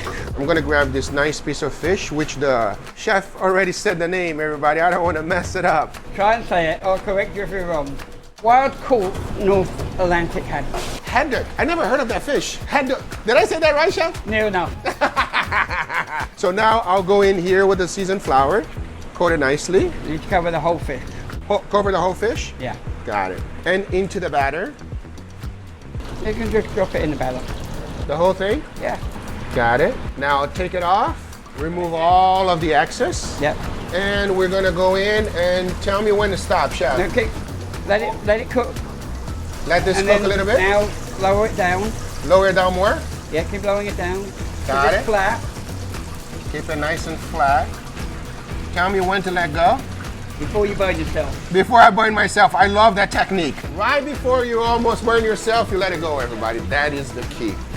Wow, that looks incredible, chef. Look at that crust. Looks amazing. Put it in a savor day. And that goes right on top of the fries. Ooh, I love it. Lemon goes in. And to make it official, there we go. Now that is my fish and chip. What's my grading here, chef? Out of 10. 8. 8. Wow, you're very generous. Okay. All right, and this is served with coleslaw and also tartar sauce. Now that looks amazing to me. I cannot wait to dig in. Let's go. And the fish and chip is ready. Now this is the most iconic dish from Britain. There's another one that the chef also taught me how to do, and that would be the English breakfast, which includes all of these items as you can clearly see. Absolutely incredible and delicious. We got to run through bangers and mash, which is literally sausage and mashed potatoes, done the British way. And of course, if you ever go to England, they're also proud of their chicken tikka masala. I definitely got a crash course on that. And to be fair, on a few other dishes as well. But right at this point, I said, you know what? We can do a lot of cooking like we did. But in the end of the day, the most important thing is how does this all taste? It was time for me to stop cooking and start eating, which is my favorite part of the day. Leo, we got a lot of dishes to try. Are you excited? I'm excited for this food, but these are some comfy chairs, I man. know, right? But we have to eat the food. Yeah. All right, let's give it a try right now. Leo, first starting off with the Scottish egg. I want you to notice one thing. Please pick one. Do I use my hands? Look how perfect the chef made it versus the one that I made it, everybody, which wasn't. I'm being corrected by everyone. Scotch egg, not Scottish egg. Let's give it a go. Cheers. Cheers. That is money. Wow. I mean, if you don't like that, bro, something's wrong with you. No, this meat is delicious. It's also like, this is not ground beef. No, it's sausage. It's so flavorful. It has a spice to it too that makes this more dynamic, more flavorful, more delicious to eat. That's what I asked the chef, because I thought you only make it with ground beef or something. The sausage makes it a lot more flavorful. And that nice egg, perfectly cooked, is just amazing. Because the meat is also really juicy, really fatty, and it adds a nice contrast to this really crispy exterior that it has. I love that he does it two ways. He cooks it first in the oven and then it goes straight to the fryer to get a nice and crispy crust. That is amazing. A true classic. Highly recommend. Let's jump onto this. Take a look at this burger, Leo. Is that a pretzel bun? It is a pretzel burger, my friend. I'm gonna split it in half here for you and me. Now, what caught my attention the most on this right here was that cheese spread. So I'm excited to try it because exactly what you would expect on a burger. This has to be one of the most unique looking burgers I've ever seen. A pretzel bun, thick cheese sauce. All right, well, enough talking. Let's give it a go. Cheers. Cheers. Oh yeah, that cheese spread is amazing. The cheese itself has a really delicious sharpness to it too that compares really nice with the savoriness of the beef. I love that the bun has a little bit of texture. Yeah. It's not too soft, so it's pretzel bun, everybody. And these onions are so nice, very fluffy, very crispy, but they have a spice, a heat to them. Yes, it's Tabasco. Tabasco onions, yes. Slightly spicy onions, which is phenomenal. I've never tried a burger like this, and I've tried a lot of burgers. But you know what is more British than that? This. It is called a full English breakfast. Is that beans? Yeah, beans. They give you beans on it. Yes, 100%. Have you ever had it, Leo? I can't say I have. Okay, so as you can see, it's full of a lot of things. Out of all of these things, what are you going to pick first? Damn, I was gonna go for that one as well. It is a hearty breakfast. There's no way that you're gonna eat this and be empty after craving more food, you know what I mean? Wow, my first time having English breakfast, and I'll tell you one thing, that is just hitting right. Okay, you're getting too full with that, chill out, because there's one thing we must have, and the chef showed me how to cook this one here. I'll tell you one thing, everybody, I've learned how to do this properly. What is that? Shepherd's pie. So, we got meat on the bottom. Well, let's give it a go. Cheers. Cheers. Oh yeah. Wow. That meat is so soft. How you not gonna like that? If you don't like that, you have to be a vegetarian or something else, everybody. That is amazing. The meat is juicy, it's well seasoned. I love the little crunch that you get on the top of this mashed potatoes. I'm not sure what that is. Breadcrumbs, Leo, it's breadcrumbs. It's so nice. A little crunchiness too with the super creamy mashed potatoes. A little bit of cheesiness to it as well. This is very good. Wow, I gotta be honest with you. This is phenomenal, everybody. It is fantastic. Wow. Now, there's another popular dish in England, and that would be this right here. Chicken tikka masala. Isn't this Indian? Yeah, that's what I thought too. So it is Indian, but then they made it their own. Let's give it a try. Oh, you're going with the naan too. Cheers, everybody. Cheers. Oh yeah, man. It's like real food. Yeah, and I like how this is like shredded chicken. Normally it's like cubed or something like this. Is a different mouthfeel than I'm accustomed to, but the sauce kind of soaks in this version better. Everybody makes their own, and this one is quite different than the Indian version that I had, but it's one of those dishes that is just perfect for a nice cold day. Okay, Leo, another classic right here. Bangers and mash. What is a banger? The sausage. Chill, bro. Oh. Let's give it a go. Cheers. Cheers. That's amazing. The mashed potatoes here are stellar. They're super fluffy, super Like light. real potatoes, you know what I mean? Yeah, it's also very buttery as well. The gravy on that banger is really good.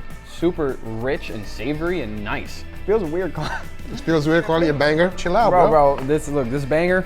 It's banging. This banger is banging. Well said, Guga. But listen, we gotta go to the finale right here. The star of the show. What they're known for, the fish and chips. I finally learned how to make it properly. You said they're known for it? Yeah, it's actually not that they're known for this. They have the #1 in the country. Oh, damn. Let's give it a go. Cheers, everybody. Cheers.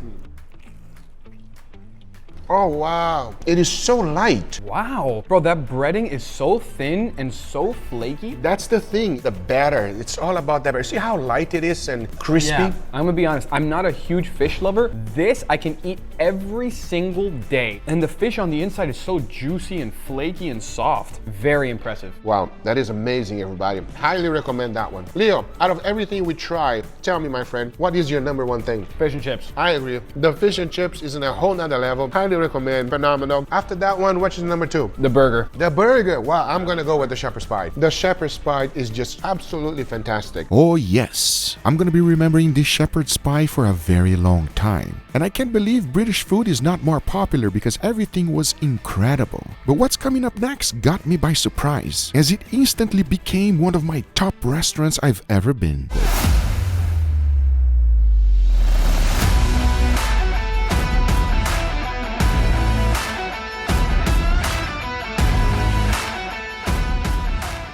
And the first thing that caught my eye was this insanity. What is that? Yeah, very soon we're gonna reach 2 years, okay? I think this chef is just like me. I think we're a little bit cuckoo in the head. I like it. Oh my God. Smell here. If you appreciate dry aged beef, this smells like heaven. Wow. Take a look at this. It has a good amount of mold, the good quality mold. Chef, can you cook this one for me? Not today. Oh, Unfortunately, come no. So let me tell you, Guga, you know, this is the mother of the dry age. So every time I put a piece here, it gets, you know, the mold, the bacteria The good from bacteria. this beautiful meat. So this is his most precious piece of meat in the restaurant. It is what carries good bacteria to other meats, allowing the meat to dry age, but most importantly, recreating the flavor that comes from this piece of meat. Because good mold, just like cheese, if you do it right, it is priceless. So today I cannot give you the mother, okay? Not the But- mother. No. But I do have something beautiful for you. This has been dry aged for 22 days. So we are going to cook this for you. You know, I've done a crazy experiment that I did it for a year. You're pushing beyond me. Yeah, I'm trying to reach the 2 years too. 2 years. Yes. Chef, promise me one thing. If you ever cut that, call me. I will call you. I will be back, I everybody. promise you. You promise? Let's put it on camera. Yes. I will call you once I cut that. The day you're cutting that, we will be here and we'll make another video, everybody. But we got a lot of things to do today. Well, let's go to cook. All right, maybe we should start with this one. Absolutely, let's go. Let's go. Let's cook it right now. So I went ahead and placed this beautiful piece of meat on a cart and rolled it into the restaurant. And the first thing I saw was this. His grill is unlike any other I've ever seen. It has a brasero on the side, which allowed the smokes to circulate through all stages. And in the meantime, the wood become coals, which is what is used for grilling. And most importantly, since there's so many different stages, you can cook at different temperatures by adjusting the height and also the amount of coals that is pushing into the bottom. This is a sick grill. As you can see here, like the fire will never touch the meat or the vegetables. So we cook with charcoals and with smoke. This is when I knew he is a master griller. Avoiding the flames to touch the food is a key of cooking with wood fire, and I was excited to learn his technique. Now he's gonna cook me this special piece of meat. Today is gonna be a very, very good day. How do we treat this beautiful piece of meat? Very simple. Dry age, we're gonna season with our parrilla salt. Make sure it gets everywhere. And now you'll have the honors. Straight up on the grill. Chef, I noticed that not everything here is touching fire, but this one one is. Yeah, that one is. A lot of people, they do decorations with the fruit and the vegetables. So Yeah. my idea of cooking is we use all the vegetables for sauces, for salads, for everything. But also this pineapple you see right here, Yeah. we're burning all the skin off, and then we're gonna peel it, and then we're gonna do a dessert. This is one of the most popular desserts that we have. Really? Yeah, because it combines, it's super fresh from the pineapple, but it has a little smoke in it, and it's beautiful and perfect to clean your palate after eating, you know, so much meat and so much fat. He just dropped a tremendous amount of knowledge. Because if you know anything about pineapple, he has a very special enzyme called bromelain. It is great for digestion, and having some pineapple after a lot of meat is just a perfect dessert. But let's get back to what really matters, the meat. And now, oh, what is that, chef? Tell me about this. You know, we love butter like you do. Yes, so sir. I like to finish all my steaks with a little bit of herb butter. So we have garlic, parsley, a little bit of scallions, and butter. I love the color of the steak. This grill is impressive. Oh, let's go. I think he's been watching too much Guga Foods. He knows exactly how to do the sexy shot, everybody. All right, Guga, so now we're gonna let it rest for at least 7 minutes. Then we're gonna slice it and serve it on our own and unique grill. Wow, that looks incredible. A nice, beautiful caramelization on this piece of meat. Nothing is burned, nicely charred. Let's slice it, okay? Let's go, okay. So dry age, 25 days, cook on the grill, let it rest for at least 7-8 minutes. Oh, wow, that looks perfect. What do you That's think, gonna Guga? be very special. What do you think? You know, sometimes a little tear comes out of happiness. Let's go. All right, so we're gonna slice it. Oh, what is this? So this is our grill that we use for 2% all our meat. So we put a little charcoal in there. So every single meat that we serve here, we serve it in here to keep it warm, nice and charred. If that doesn't put a smile on your face. And then of course, Guga, we're gonna finish with a little bit of extra more butter, okay? Oh, wow. Okay, chef. I already have a lot of respect, chef, for you because, wow. This is the last touch before you're gonna eat, okay? The first thing, dry-aged ribeye, incredible. As now, the chef wants to make me an empanada, but one that you have never seen before. So I'm gonna bring you here. This is our Josper oven. Wait, oh my God, you have another grill over here. Take a look at this grill here, look everybody. at this, guys. So this is the Rolls-Royce of ovens. It's quite pricey, but if you ever walk into a kitchen and they have one of these, you know magic is about to happen, as he uses charcoal and live wood in order to maintain heat. And he had his ossobuco cooking for 14 hours in there. And you know, when you take that thing out, it's gonna be super tender. Oh my God, are you seeing this? Have you seen this? Oh, wow. Oh, look at this. Chef, I like to call that meat porn. Yes, sir. So they always say the last one is the best, so hold it, hold it. Yes. We're gonna remove the bone. Look at this. Oh my God, does it get more tender than that or what? Wow. Are you kidding me? So we have a few key players in this treatment. I cook this with demi-glaze, vegetables, red wine, but the key here is the oven. We cook this with charcoal, so it will give a little smokiness, so it gives an extra flavor, extra touch. It Smells so so beautiful. good. I mean, look how tender that is. Look at that. Wow. That is wow. Not a lot of times I'm speechless, but I am now, everybody. This is incredible. Wow. That's not fair. No, that's not fair. Wow. Cheers. If you love tender and juicy meat, this is the epitome of it. It does not matter where you put it, it's going to make the dish incredible. And the chef wanted to teach me something that takes years to master. So I see you have everything prepped here. You have the masa. Yes, sir. Is this the ossobuco we just did it right now? Yeah. And I noticed that it's slightly cold. Not too cold. It has to be like a room temperature. Room If temperature. not, you will break the dough. Chef just challenged me now to try to do myself. All right, so grab the dough. I'll put it right here in the middle. Little water. Yes, sir. Right in the whole, all throughout the whole thing. Yes. Yeah, and we're gonna try to remove as much air as possible from the dough. There you go. That's perfect, Guga. Got it. Guga, See, not good that work. bad. Huh? Not that bad, chef. You see?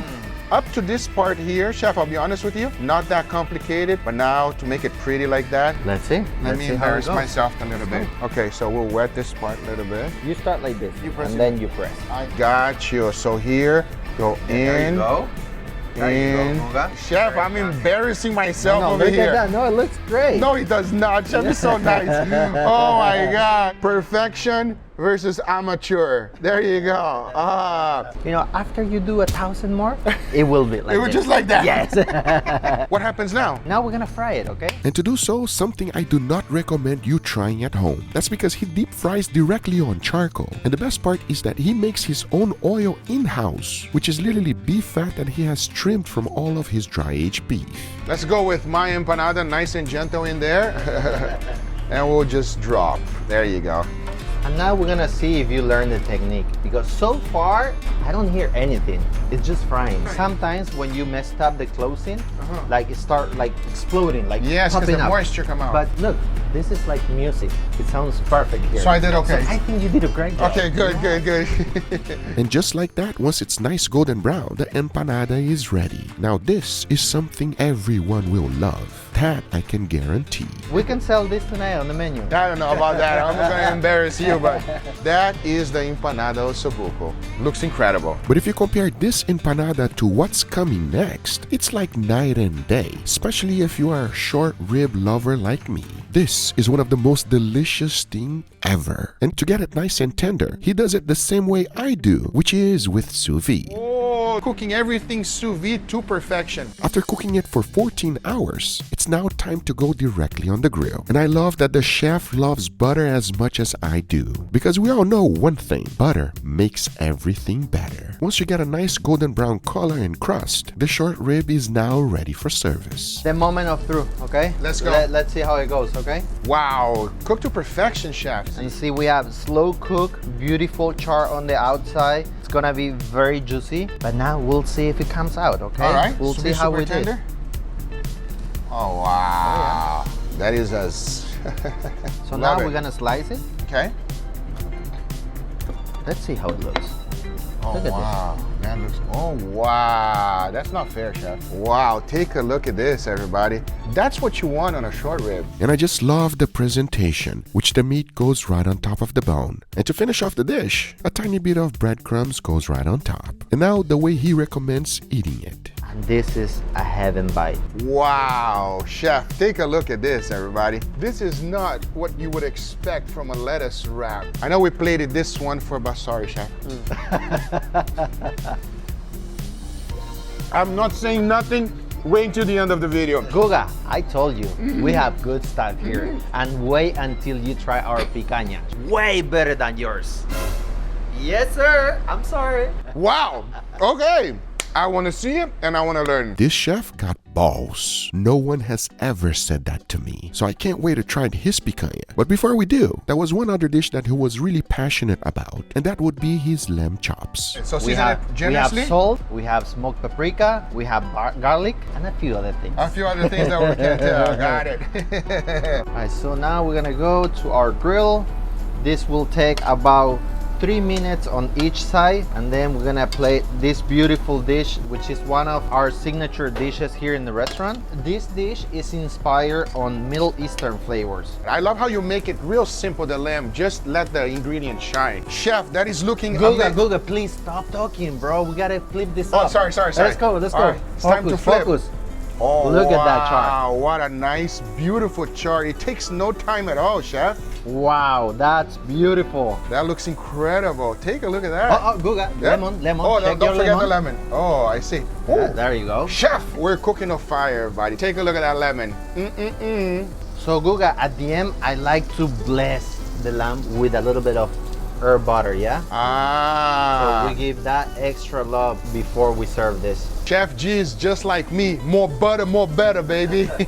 To finish it off, he adds some tahini yogurt on the edges, a few pieces of pistachio, followed by the charred lemon, those beautiful lamb chops, and to finish it off, a refreshing salad. And this is his take on lamb. It looks incredible, and I have a feeling that it's gonna taste better than it looks. However, I don't want you to forget one thing. But I still want to see your picanha because you're talking a lot about your picanha, chef. That's coming. That's coming. This man has a tremendous amount of confidence on his picanha, and I cannot wait to see how it's gonna taste because obviously it looks good. But there was one thing that I was extremely worried about. This pineapple is dead. What are you talking about? It's dead. Look at it. It's no, like, it's not dead. there's nothing left here. Listen. All We're right. gonna bring it back to life, okay? Okay, let me take a look at it. That's straight up char. So should we throw it in the garbage? Probably. No. This is a beautiful dessert. Really? Okay? You'll be impressed. I honestly thought everything would be completely charred, but as soon as he started removing this crust, it was looking good and smelling even better because he goes ahead and throws it back in the fire, slice it up, and it's time to build his famous dessert. And it starts with that flamed pineapple, followed by some coconut ice cream, a few more pieces of pineapple, adds a tiny bit of blended passion fruit, another scoop of coconut ice cream, and my favorite part, a little touch of smoke, which goes extremely well with desserts. You want to let it sit for a tiny bit and then let the whole thing go.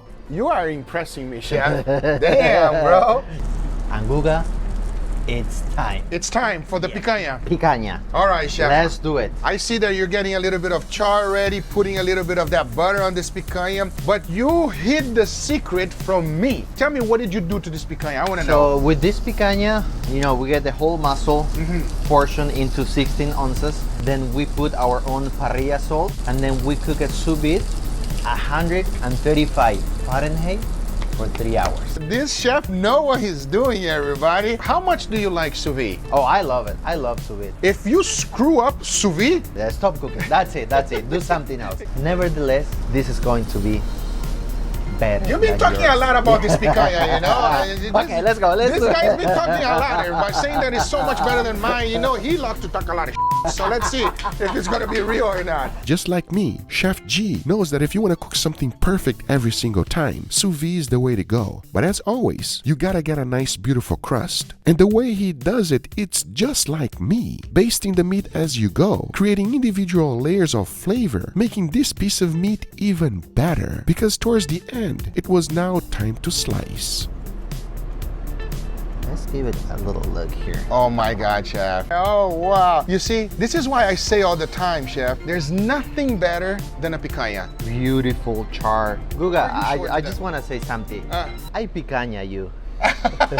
This chef has a lot of confidence, and I like it. Look, in the end of the day, I'm not gonna lie. This is an impressive picanha, cooked to perfection. However, if there's one thing I know is my favorite piece of meat. Because in the end of the day, it can look good, but the only thing that really matters is the taste. Look at him. Look at him looking. He got a lot of confidence. Well, we'll see, because I have a feeling it's going to be amazing. And then at the end, You that's add the more final butter? touch. Yes. This guy Not only is that. cheating, man. Oh, this guy's cheating, man. Are you kidding me? So we cooked a lot of dishes today, and let's see how good this chef actually is. Leo, check it out. We got a feast over here, huh? Out of all of the restaurants we've ever been to, this is the most amount of meat ever. Yes, that's exactly what I was gonna say. I don't think, oh no, one vegetable in sight. Other than that, it's just straight meat. I say Delicious. stop talking because there's a lot to try. I want your honest opinion here because the chef was gracious enough to teach me all about modern fire cooking. That's what this is all about. So we got a lot of dishes to try. This is an ossobuco empanada, a crispy crust, and I want you to notice the differences between yours and mine. Yeah, mine looks a lot prettier than yours. You made that. I made that one. I'm learning, bro. Stop roasting me. All right, enough talking. Cheers. Cheers. Oh my God. That is so good, bro. What stand the most out for you immediately? How much meat is in here? Yes. There's so much meat in here, I'm struggling to swallow it all. This is the densest empanada I've ever tried. It's literally jam-packed with meat. There's no cheese, there's no ham. It's literally a little bit of breading and a lot of delicious beefy meat. It's also just melt in your mouth tender. This almost has that Wagyu effect where it like just liquefies on your tongue. Yes, this is ossobuco meat and it's so tender. As soon as he takes it out, immediately shreds it. It's super fatty, super delicious. This is an incredible appetizer and a great way to start. Now we're gonna go jump right here. Lamb. You know I love lamb. So here's what I want you to do. Grab one and rub it with the edges. That's the sauce that he has, Leo. Oh, I like this. This is very hands-on. Let's dig in. Give me your honest opinion on this one. Let's give it a go. Cheers, everybody. Cheers. Wow. Why is this so good? I've never tasted that flavor with lamb. Like the sauce that you mix it with adds a completely different acidic flavor to it. This lamb is cooked perfectly where it's soft, it's juicy, it's tender, and it has a wonderful charred flavor to it. And I also like the little bit of crunch in there too. Hey, that's a little bit of pistachio that he puts on top of the sauce. This lamb is amazing. However, we gotta jump onto this next one here. Short rib lettuce wrap. He already fed me a little bit, Leo. And that sends you straight to heaven. Get ready. It's gonna be memorable. Guga, you're hyping this up a lot. Let's Wow, see. you just wait. Cheers. Cheers. That's crazy, bro. That's crazy how good that is. I can eat that all day, every day for the rest of my life. That short rib has so much flavor, even through all these other ingredients that are in here, a sauce, the vegetables, the lettuce, the chimichurri. The main flavor I get is just strong, charred, delicious beef. Yes. Well seasoned, a little bit of crunch on it. And there's a lot going on here. This is like very complex, but also like with very simple ingredients. Yes, but what shines the most is this piece of meat. Guys, I highly recommend when you come here, you try this lettuce short rib because it will blow your mind as it did mine. Seriously. Leo, we're not done. This is a dry aged piece of meat. We're going here right Yep, now. we're going right now. Cheers. Cheers. Oh my God. That's incredible. Wow. A little bit of funkiness, a little bit of sweetness. What do you feel, Leo? I feel a very tender, moist, juicy steak, but it also is so delicate because you can feel the funkiness. This is less of a steak and more of a steak experience. That is incredible, and especially if you never had a dry age experience, that is something for you to try, everybody. But let me tell you something. This chef say he makes picanha better than me. That is a bold statement. Very bold. By the looks, it looks great. But with all that being said, let's give it a go. Leo, please grab your picanha here, my friend. Picanha. Cheers. Cheers. My favorite piece of meat. Come on, bro. No, okay. I have a few things to say. Stop. If you are wondering if it is good, yes it is. If you are wondering if it's cooked perfect, yes it is. If you are wondering if it's better than mine, I'm not saying it. I'm not saying anything because look, when you grab a nice, beautiful piece of meat and you cook it to perfection, that is what you get. I can't believe you're talking so much and not eating this picanha. I'm almost done with my whole slice. This might be better than yours, Guga. Really? This is fantastic. It is amazing. This is incredible, delicious, tasty. What I love about it too is that it's edge to edge, perfect picanha doneness. Yeah. Medium rare all the way through. The fat cap is perfectly rendered. It's hard to nail a picanha right, but everything about this is done perfectly. Super smoky. If you love some extra hint of herbal flavors, he smoke a little bit with the rosemary in there. That's what you're feeling in there. Yeah, a little floral like aftertaste there. In this cooked sous vide, which is cooked to perfection, it does not matter what happens. When you come here, it will be cooked perfectly, which is what you expect. Shout out to the chef, man. Chef G, that picanha is amazing. We're not done yet, Leo. Take it easy because we got a dessert here. And before we try this amazing dessert, out of all of the dishes, what was your favorite, my friend? I hate to say it, Guga, but that picanha. That picanha is amazing, everybody. That picanha is very delicious, but I love this short rib so much. Yes, I love picanha, but today, at least only for today, this one shined the most. It is true. Let's be honest. The combination between flavors of this lettuce wrap is just on a whole nother level. With that being said, our next restaurant does things extremely different than most. And here's the reason why. Here we have two types of grills. We have one right here, which is like a Santa Maria style. I'm familiar with this grill, but this is a Jasper oven. Probably the Rolls Royce of all ovens, everybody. Now, the way it works is fully with charcoal, as you can clearly see here. And there's a damper on the bottom, just like your regular grill. You open up, air comes in, this is the chimney, and air comes out, and you're able to control it right here. Wow, I am as excited as it gets as we're gonna be making some incredible parrillada. Just stick around because things are about to get really, really hot in the kitchen.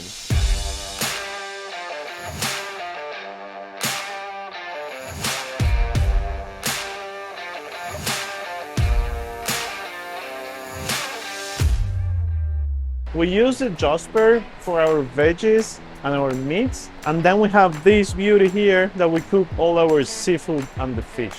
Got it. Okay. So the chef wanted to get me excited, and the first thing he cooked for me was this appetizer, which is a tuna crudo. And there was one thing I learned about this dish. First, he got a nice cold plate. He started by adding all of the dressings on the bottom of the plate. This is just olive oil and lime zest. Now he adds some lime juice on the bottom, and that's for a very specific reason. If he adds anything to the top, he will start cooking the fish and changing its color. So after adding all of the dressing, he lays down the fish, followed by some olive oil, a tiny bit of microgreens, and some lime wedges. And then to finish the dish, I'm gonna have this creamy avocado, lime juice, salt, and a little olive oil. Then I go with the piping bag, I put it here, and I go all the way down, a little dots on my dish. Wow, chef, can I try? Of course, try here first. Oh, look at that. You saw that? You saw what the chef says? No, try over here first. Make sure you don't screw it up. That's okay, chef. I respect that. So, straight down. And then, rate my skill. You see here, this is not good. Don't move your arm, don't move it. Stop, and then you pull it. All right, now I'm ready, chef. I'm glad you told me to practice over there first. Go in, stop. Yeah. I'm telling you, everybody, piping is not easy. You got to make sure you pipe it right. What did he say? Is that it? That's it, tuna crudo. It's like a tuna carpaccio. Carpaccio. Nice and fresh. And this is the dish. Yep, I never thought piping would be so difficult. But this is the appetizer. However, it is not the reason why we're here, as we're trying to put this oven to the test. And my goal is to learn something new so that we can take it and do it at home. This restaurant is called Amara, and they're specialized in parrillada, which is basically a huge varieties of meat, or you can have vegetables parrillada and even seafood. But most importantly, everything is cooked on an open flame, or of course, a crazy oven. All right, chef, let's do it. Tell me about this dish. Okay, so I'm gonna take this skillets, we're gonna serve it here. We're gonna put them nice and hot. Pull this one here. Let's go with the ribeye first. Oh, you actually add olive oil into the ribeye, chef? A little bit, you know. Just to make sure it doesn't stick? Yes. I notice you're seasoning it with salt and pepper. Keep it simple. Into the oven it goes. Into the oven it goes. And now here on top, I'm gonna cook my pork sausage. And this one, it's a special sausage that they make for us. That's our recipe. It got spinach in it and kale. Yeah, and it's lamb. It's really good. And then I have my sweet bread. Whoa, let's talk about this. These are sweetbreads, but there's nothing sweet about it. It's an edible organ, usually the thymus gland, which is in the neck of a veal. Now you're probably wondering, what does it taste like? Well, you're about to see real shortly, because it is not for everyone. It's one of those things that you either love it or hate it, but it is a delicacy in most places. Into the oven it goes. Close that up. Got it. And I'm gonna leave these two a little bit more here because we want this one medium rare, we want this one medium. So I'm gonna wait just a little bit, don't take me wrong. So what the chef is doing makes total sense, as he had everything that takes longer to cook. Now he works quite quickly and he's not waiting for the camera. This oven doesn't only cook meat, but also vegetables, and he laid down several of them to make a vegetable parrillada. Now I'll be honest with you, this oven is extremely hot. It's like a pizza oven. It was about 700 degrees Fahrenheit. This thing is super hot. Nice. Look at that. This thing is quick, everybody, and most importantly, cooking with charcoal. I love it. Wow, getting a nice color on the sausages. Okay, so we have this little cook on top. Now we're gonna flip it. Look at this beauty. Wow, that looks And I'm great. gonna go on bottom here. My veggies are almost done. So right here on bottom, I'm gonna put the short rib. We keep the short rib marinade with the chimichurri that we do in-house. I'm gonna put this beauty too, pumba. Wow, everything inside of the oven. See here. Wow, already got it. That was literally there for 2 minutes. That's a minute, yeah. That's That's how I waited, right? Look at this beauty. Wow, what a beautiful, even the sweet bread. Wow, look at that. That's why we put them on top. That's why we put them in advance. Okay, so this gotta be medium rare now. Yep. I'm gonna let it rest a little bit. So this is complete chaos. And that's because he needs to move extremely quickly in order not to burn anything. You gotta remember, this oven is as hot as it gets. Now as this was happening, that was a real big concern for me. Because as you know, most meats, when you cook it gently, it is always better. If you try to cook it too fast, it's not always the best results. So I was extremely excited to find out what would happen. Because once the steak was cooked, he did let it rest for about 2 minutes and immediately cut it. And when he did, check it out. It was still medium rare in the middle, but it was so hot in that oven that it is still cooking, and I could barely hold it in my hand. And the same went with the skirt steak. And remember the hot plate that he puts it in? That one was super hot, bringing even more heat to the meat. So I was wondering what will happen for the taste test, and that was coming real shortly. Wow, that looks Can you incredible. put the salt, please, Numi? Yes, The owner? good amount of salt right there. And Voila. As after adding the salt, this is their meat parrillada. It looks delicious, but you can clearly see that some of the steak's still cooking. Let's see what happened towards the end, as he was not done yet, because just like the doctor order, we gotta have the veggies. And if there's one thing that is always difficult to do is to put a char on vegetables. That is where this oven really shines. It takes no time at all. To finish it off, he just plates it, adds a little bit of chimichurri sauce on top. And this is the vegetable parrillada, everybody. Take a look at this. Just what the doctor ordered. A bunch of veggies. Let's go. And all of the vegetables have a nice char on them, and they smell even better than they look. But there's one thing he does not cook in the oven, and that would be the seafood parrillada. This one you need direct flame, and they use the Santa Maria style grill. Tell me about this grill, chef. That's a more traditional grill, and it's a grill that allowed us to use charcoal and wood as well. Okay, so what I do is, we do the fire on back, then we put it up, and we pull just the hot charcoal. Very cool. Yeah. No, And it's hot. Very hot. Very hot. cool. Things happen quickly when you're using this grill. And just like you're making fried rice with Uncle Roger, the prepping is extremely important. That's why you see all of these plates ready to go before he even begins. Now it's time for the seafood. So a generous amount of olive oil, huh, chef? Yes, a bunch of olive oil. We have those beautiful prawns here from Nigeria. We have octopus tentacles. We have swordfish. And then we have this beautiful homemade seafood sausage. Basically use cobia, we use shrimps, we put some panko, we put some butter, shallots, nice, lot of flavor there. That's basically our seafood parrillada. I'm gonna put some salt here, and I'm gonna leave the fish to the end. And I'm gonna cook the fish only on one side. I'm gonna mark it nice, because then we're gonna serve it on the hot skillet. I'm gonna finish there. I got it. We don't want to overcook the fish. No, little pepper here too. Okay, and we go now with the octopus, really hot, nice sear. I'm gonna go with the citrus, seafood chorizo.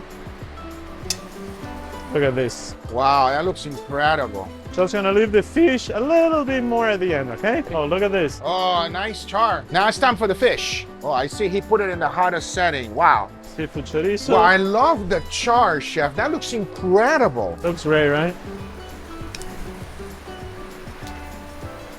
Look at this beauty. Wow. Look at the fish there. Unbelievable. Now we're gonna finish a little bit our parrillada. Okay, so here in the middle, I'm gonna put those Mexi pickles, put some tomatillo sauce, a little sea salt. Voila.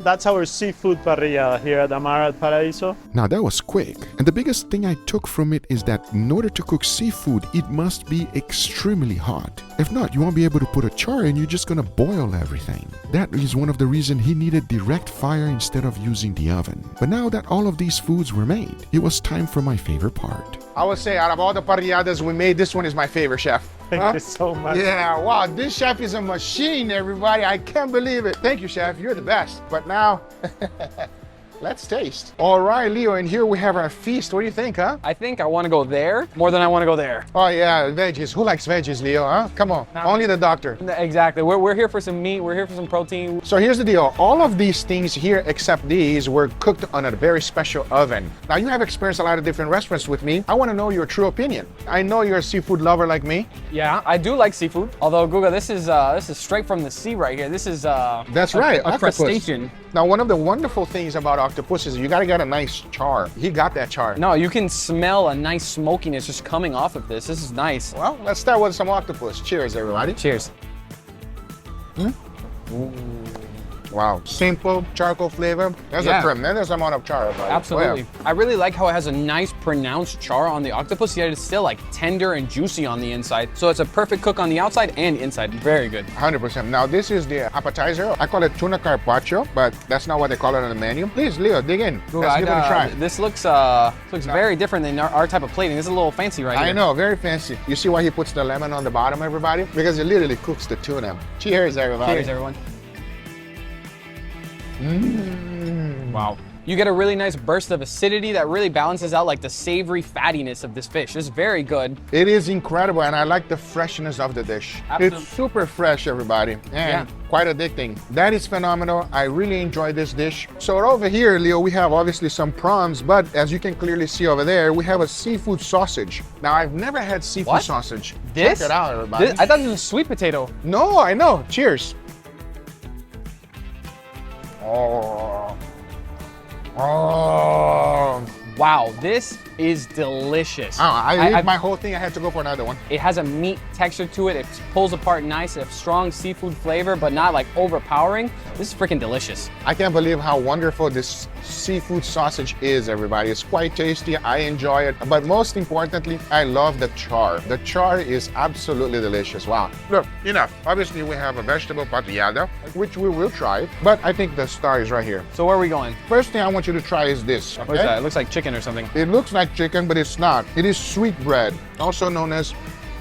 I don't know what sweetbread is. Oh, you know what sweetbread is. Why are you making that face, Leo? I've tried a lot of things eating food with you. Yeah. I've never tried sweetbread. Well, I want to know your honest opinion because a lot of people have mixed feelings, you know what I mean? I have some mixed feelings right now before I even try it, so let's find out. Well, don't be judgmental. Cheers, everybody. Cheers.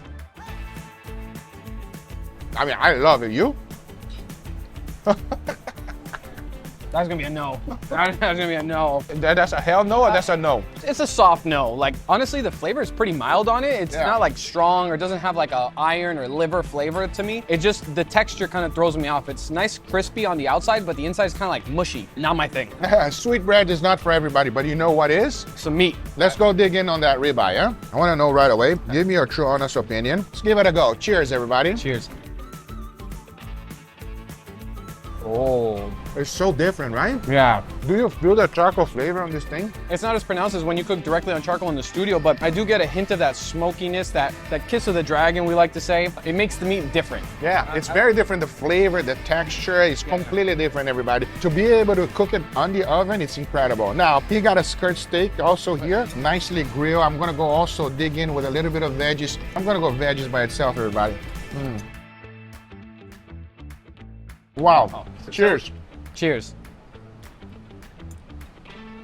Oh yeah. Oh, the skirt steak is delicious. I really like this onion, but the skirt steak is definitely the star. It's cooked well, it's nice and juicy on the inside, and it has that nice crust and also like slight charcoal flavor that we've been talking about. So it's actually really good. I love skirt steak. This is not bad. Okay, Leo, there was a green sausage that he made with lamb. I want to try this green sausage, Leo. I don't think I've ever tried a lamb sausage. Yeah, I know. Look at this. It's a green sausage. Please dig in. I want to know what your opinion is about this one here. I've never had anything like this before, and it looks kind of funky when you're making it. Yeah, it looks like a sausage went bad. That's what it looks like. But cheers, everybody. Cheers. Oh wow, that's a delicious sausage. Seriously, moist on the inside, a very different flavor than pork or beef. Not gamey though at all. Soft, tender. Pretty good. The casing on the outside is a nice snap. This is actually really good. Leo, lastly, one of my favorite things to eat. Short rib. Cheers, everybody. Cheers. Wow. Very tender inside. It has a nice beef flavor, and I like the chimichurri seasoning on it. It's not wet or like oily. It's just stuck right on like a chimichurri dry rub. It's very different. It is exactly what you expect, everybody. When you're cooking it around the oven, it's completely different than the grill. Hard to explain, but just imagine if you cook anything in your oven plus that amazing charcoal flavor, that's what you would get. Even though the oven is mainly for restaurant, I just wish I had one of those. No wonder why Chef Gordon Ramsay uses all the time. And right about this time, I was ready to have some Japanese Wagyu A5. So I had an idea of grabbing the steak and taking them to a steakhouse to see if they would cook it for me. Surprisingly enough, no one did. Not gonna lie, it made me a little bit sad, but that was until I took it to a local mom and pop shop. Hi, how are you? Hello. Is there any way that I can talk to a manager? I have a special request. Yeah, sure. Okay, awesome. Hey brother, how are you? How's it going? I think I know you from somewhere. Really? Oh, I have a special request. Let me ask you a question. This is a Japanese Wagyu A5. It is $1,000 steak, and I was wondering if you could cook it for me. Let me go talk to my cook and I'll be right back. Give me a second. Okay. Hey man. Yeah. Why don't you just come back here with me and we'll do it together? Really? Let's do it. Oh, okay. Let's go. Hey, thanks for doing this, brother. I appreciate you. I appreciate you. Oh, wow. Beautiful spot here. Nice and bright. Since we're doing this, look, I'm making a video. Can I put a mic on you? Sure thing, let's do it. Oh, wow. All right, let's do it. I'm curious to see how you're going to cook this steak. Have you ever cooked this steak before? This is my first time, man. Does it make you slightly nervous to open up the steak? Yeah, very nervous actually. No, don't be nervous. Don't be nervous. Don't be nervous. All right. All right. So what do we do now? Now we throw it on the grill. All right, let's do it. All right. What do you think? 5 minutes on each side? I don't know. You tell me. I think we're gonna have to go that way. I've never cooked Wagyu like this, actually directly on the grill like that. I'm actually excited to see what will happen. Surprised to hear that you've never cooked Wagyu on a flat top. Never, You never. know about people.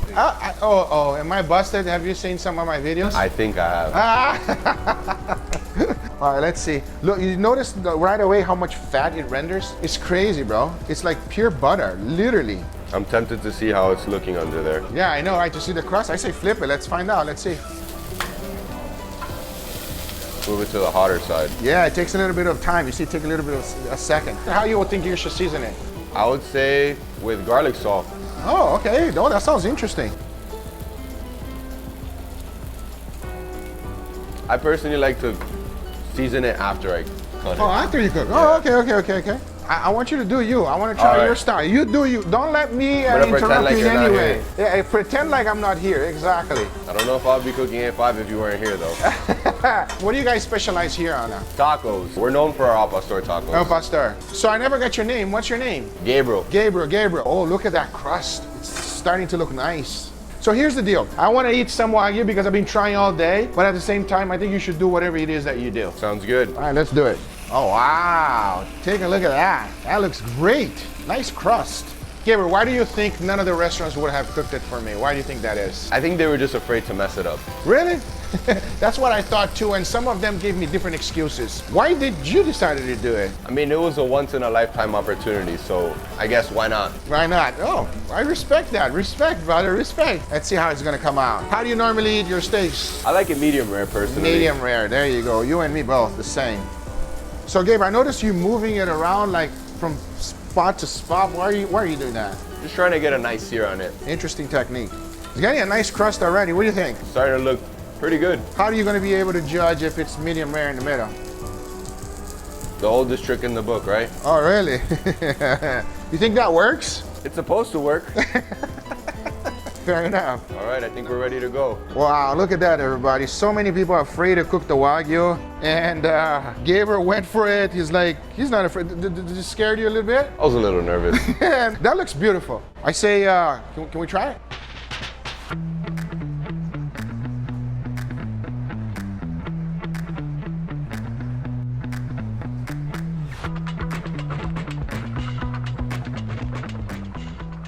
I'm not gonna lie, everybody, seeing him use this knife to cut the Wagyu broke my heart. But after slicing a few pieces of the steak, it was time to try before we do anything with it. All right, brother. Wow, cheers, nicely man. cooked. Perfect. Cheers.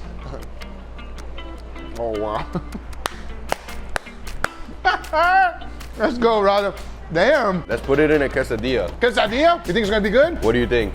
I say Let's do yes. it. So it was time to try the most expensive quesadilla in the planet, and also tacos, especially because this restaurant is known for these two things. So I was excited to see and learn how to make both their style. Quesadilla, let's do it.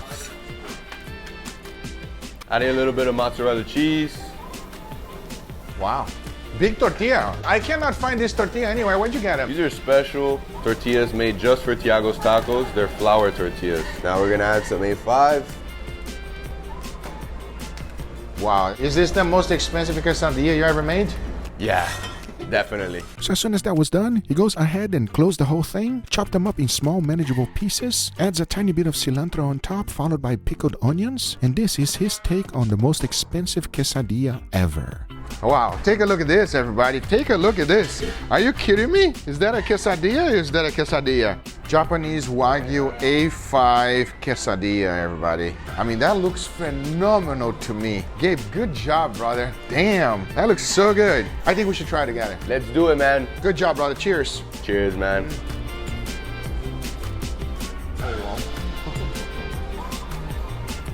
Wow, I never had Wagyu with cheese before, and it's like such a good combination. I mean, you can put Wagyu in everything, everybody. That's phenomenal. Good job. Wow. I think we should make a taco now. Taco? You think it's gonna be good? It's gonna be amazing. All right, let's do it. Show me a taco. No, I'm just gonna enjoy this one here in the corner, everybody, seriously.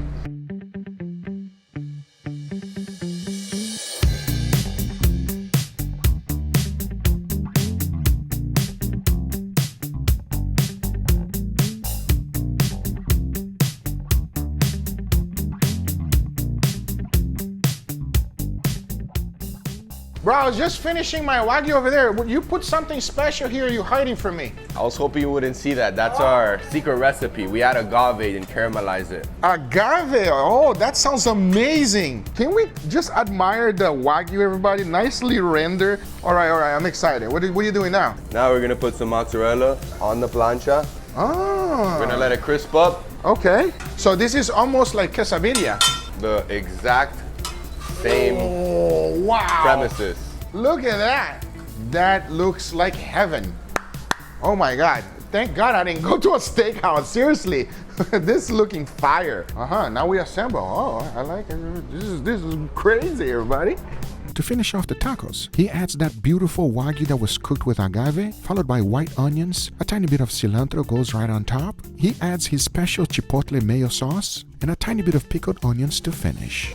All right, Guga. Oh my God, brother. Wow, take a look at this, everybody. A Japanese Wagyu A5. How do you call this one? You gotta give a new name. The Guga Vampiro A5 caramelized with agave, onion, cilantro, pickled red onions on a Vampiro. Wow, I couldn't have asked for a better day, everybody. It started a little bit rough, getting neglected by everyone, but that's why I always say support your local businesses. Surround yourself with tacos and not negativity. Ha, I love it.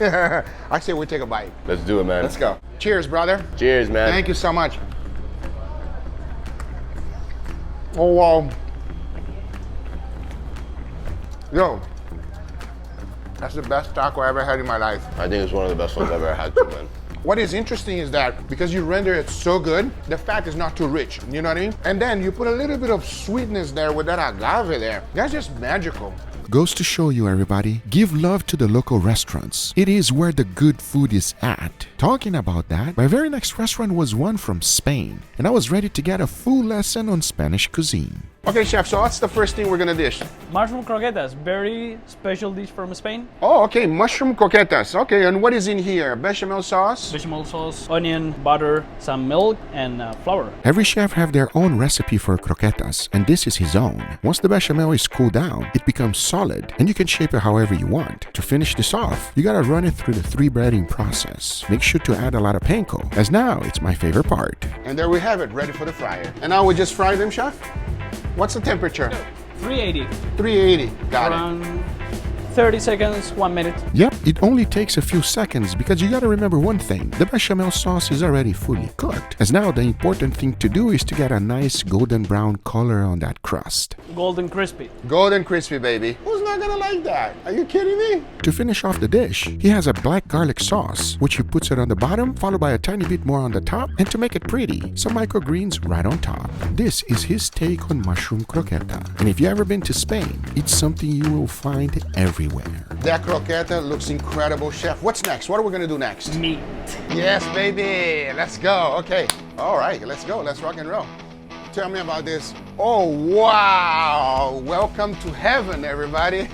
Looks like they're being aged for some time, chef. How long have you been aging it for? 10 days. 10 days. So yeah, it looks like a few of them at different times, right? Time frame? A little bit, yeah. This is more 10 to 12 days, and this one 8. 8 days? Good. Yeah. What is the actual perfect time for you, chef? 2 years. No. 2 years? He's been watching too much of my videos, everybody.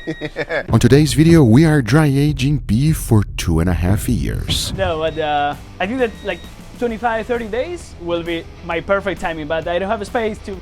You know what, chef? I agree with you. For most people also, that is like the perfect time. You know, 25 days to 35 days. When you start passing 35 days, it's too funky for most people. Correct. I like the funk, but it's... Me too. I'm not normal, everybody. Well, apparently, she is not normal either.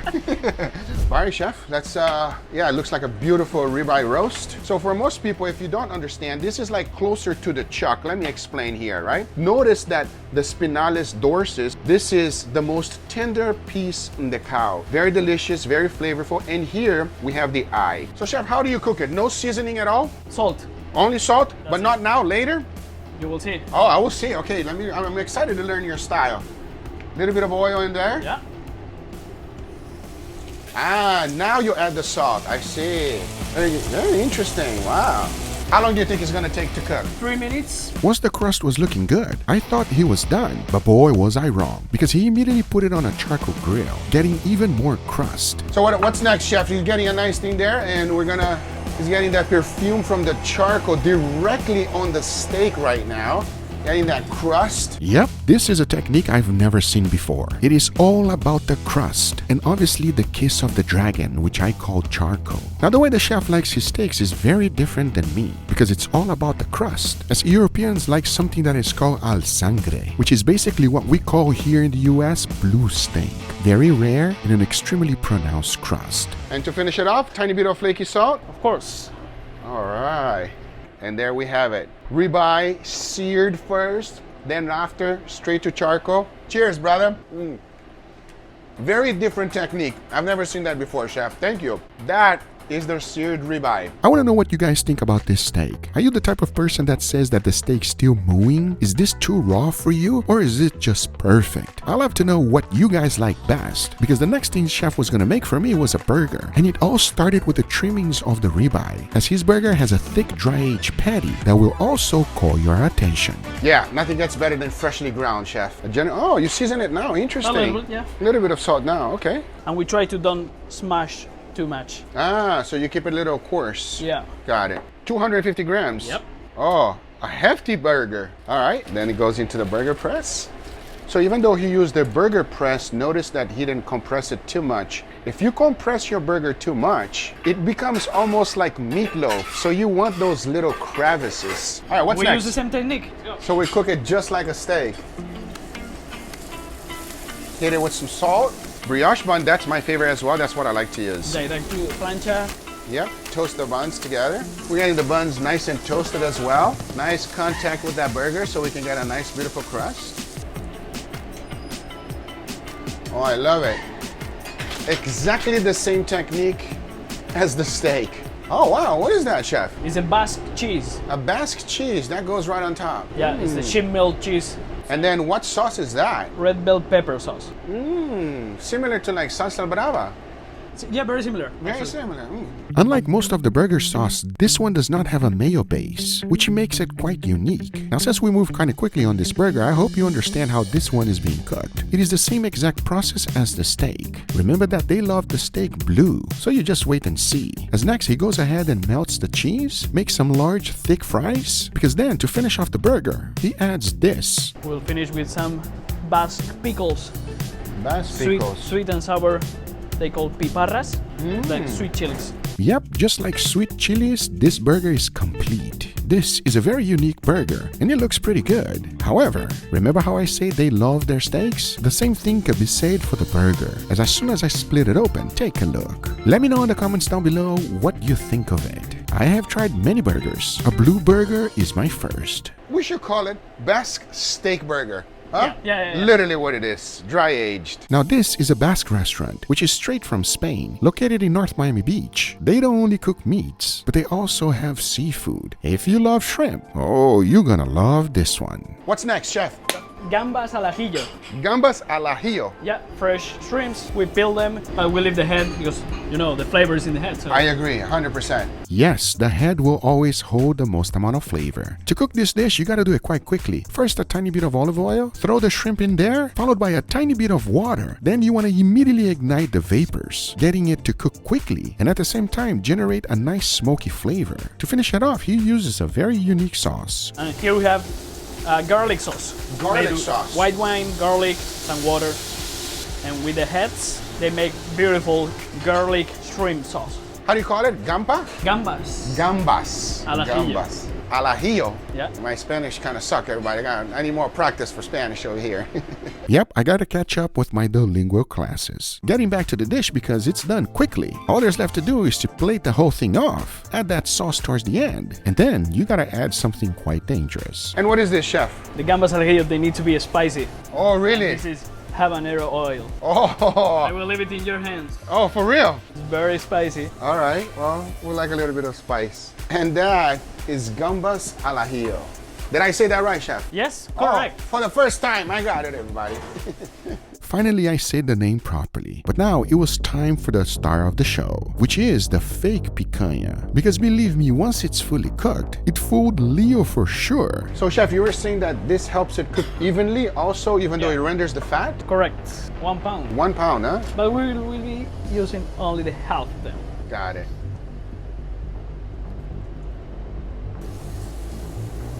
Now we season with salt. Same technique that he uses before. Now the key is to render that fat nice and slow. Oh, that looks good, chef.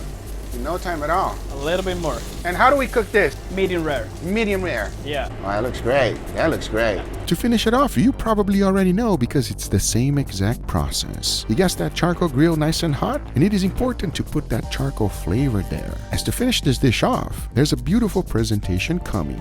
And just like that, it is ready. No thermometer, huh, chef? We don't need that. Perfect. Perfect. I love it. Hold on, chef. Hold on, chef. Hold on, chef. There's a little problem here on this one here. Let me show you. This is very important. Look, I want my audience to understand this part right here. Are you ready?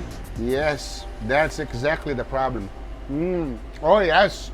That problem is really, really good. And then serve it right there on the bed. And that is the final dish. Now we cooked a lot of things today and I learned some different techniques. I cannot wait to taste all of them and that's about to come right now. But there's one thing that stands out the most and that is called a Basque cheesecake. This is known worldwide. We are definitely tasting this one. As now I say, that's enough cooking and it's time to eat. And here we have our feast, Leo, huh? What do you think? I think this all looks amazing. We even got picanha and cheesecake on this, man. So we have a lot of things to try. I want your honest opinion here. Tell me what you think. The way he cooks his ribeye, I've never seen it before. Really? Seriously. You learned something on cooking meat. I've learned something different. Yes, absolutely. So here's the deal. First thing we're gonna try right here is the croqueta. Now this is a mushroom croqueta. Cheers, brother. Let me Cheers. know.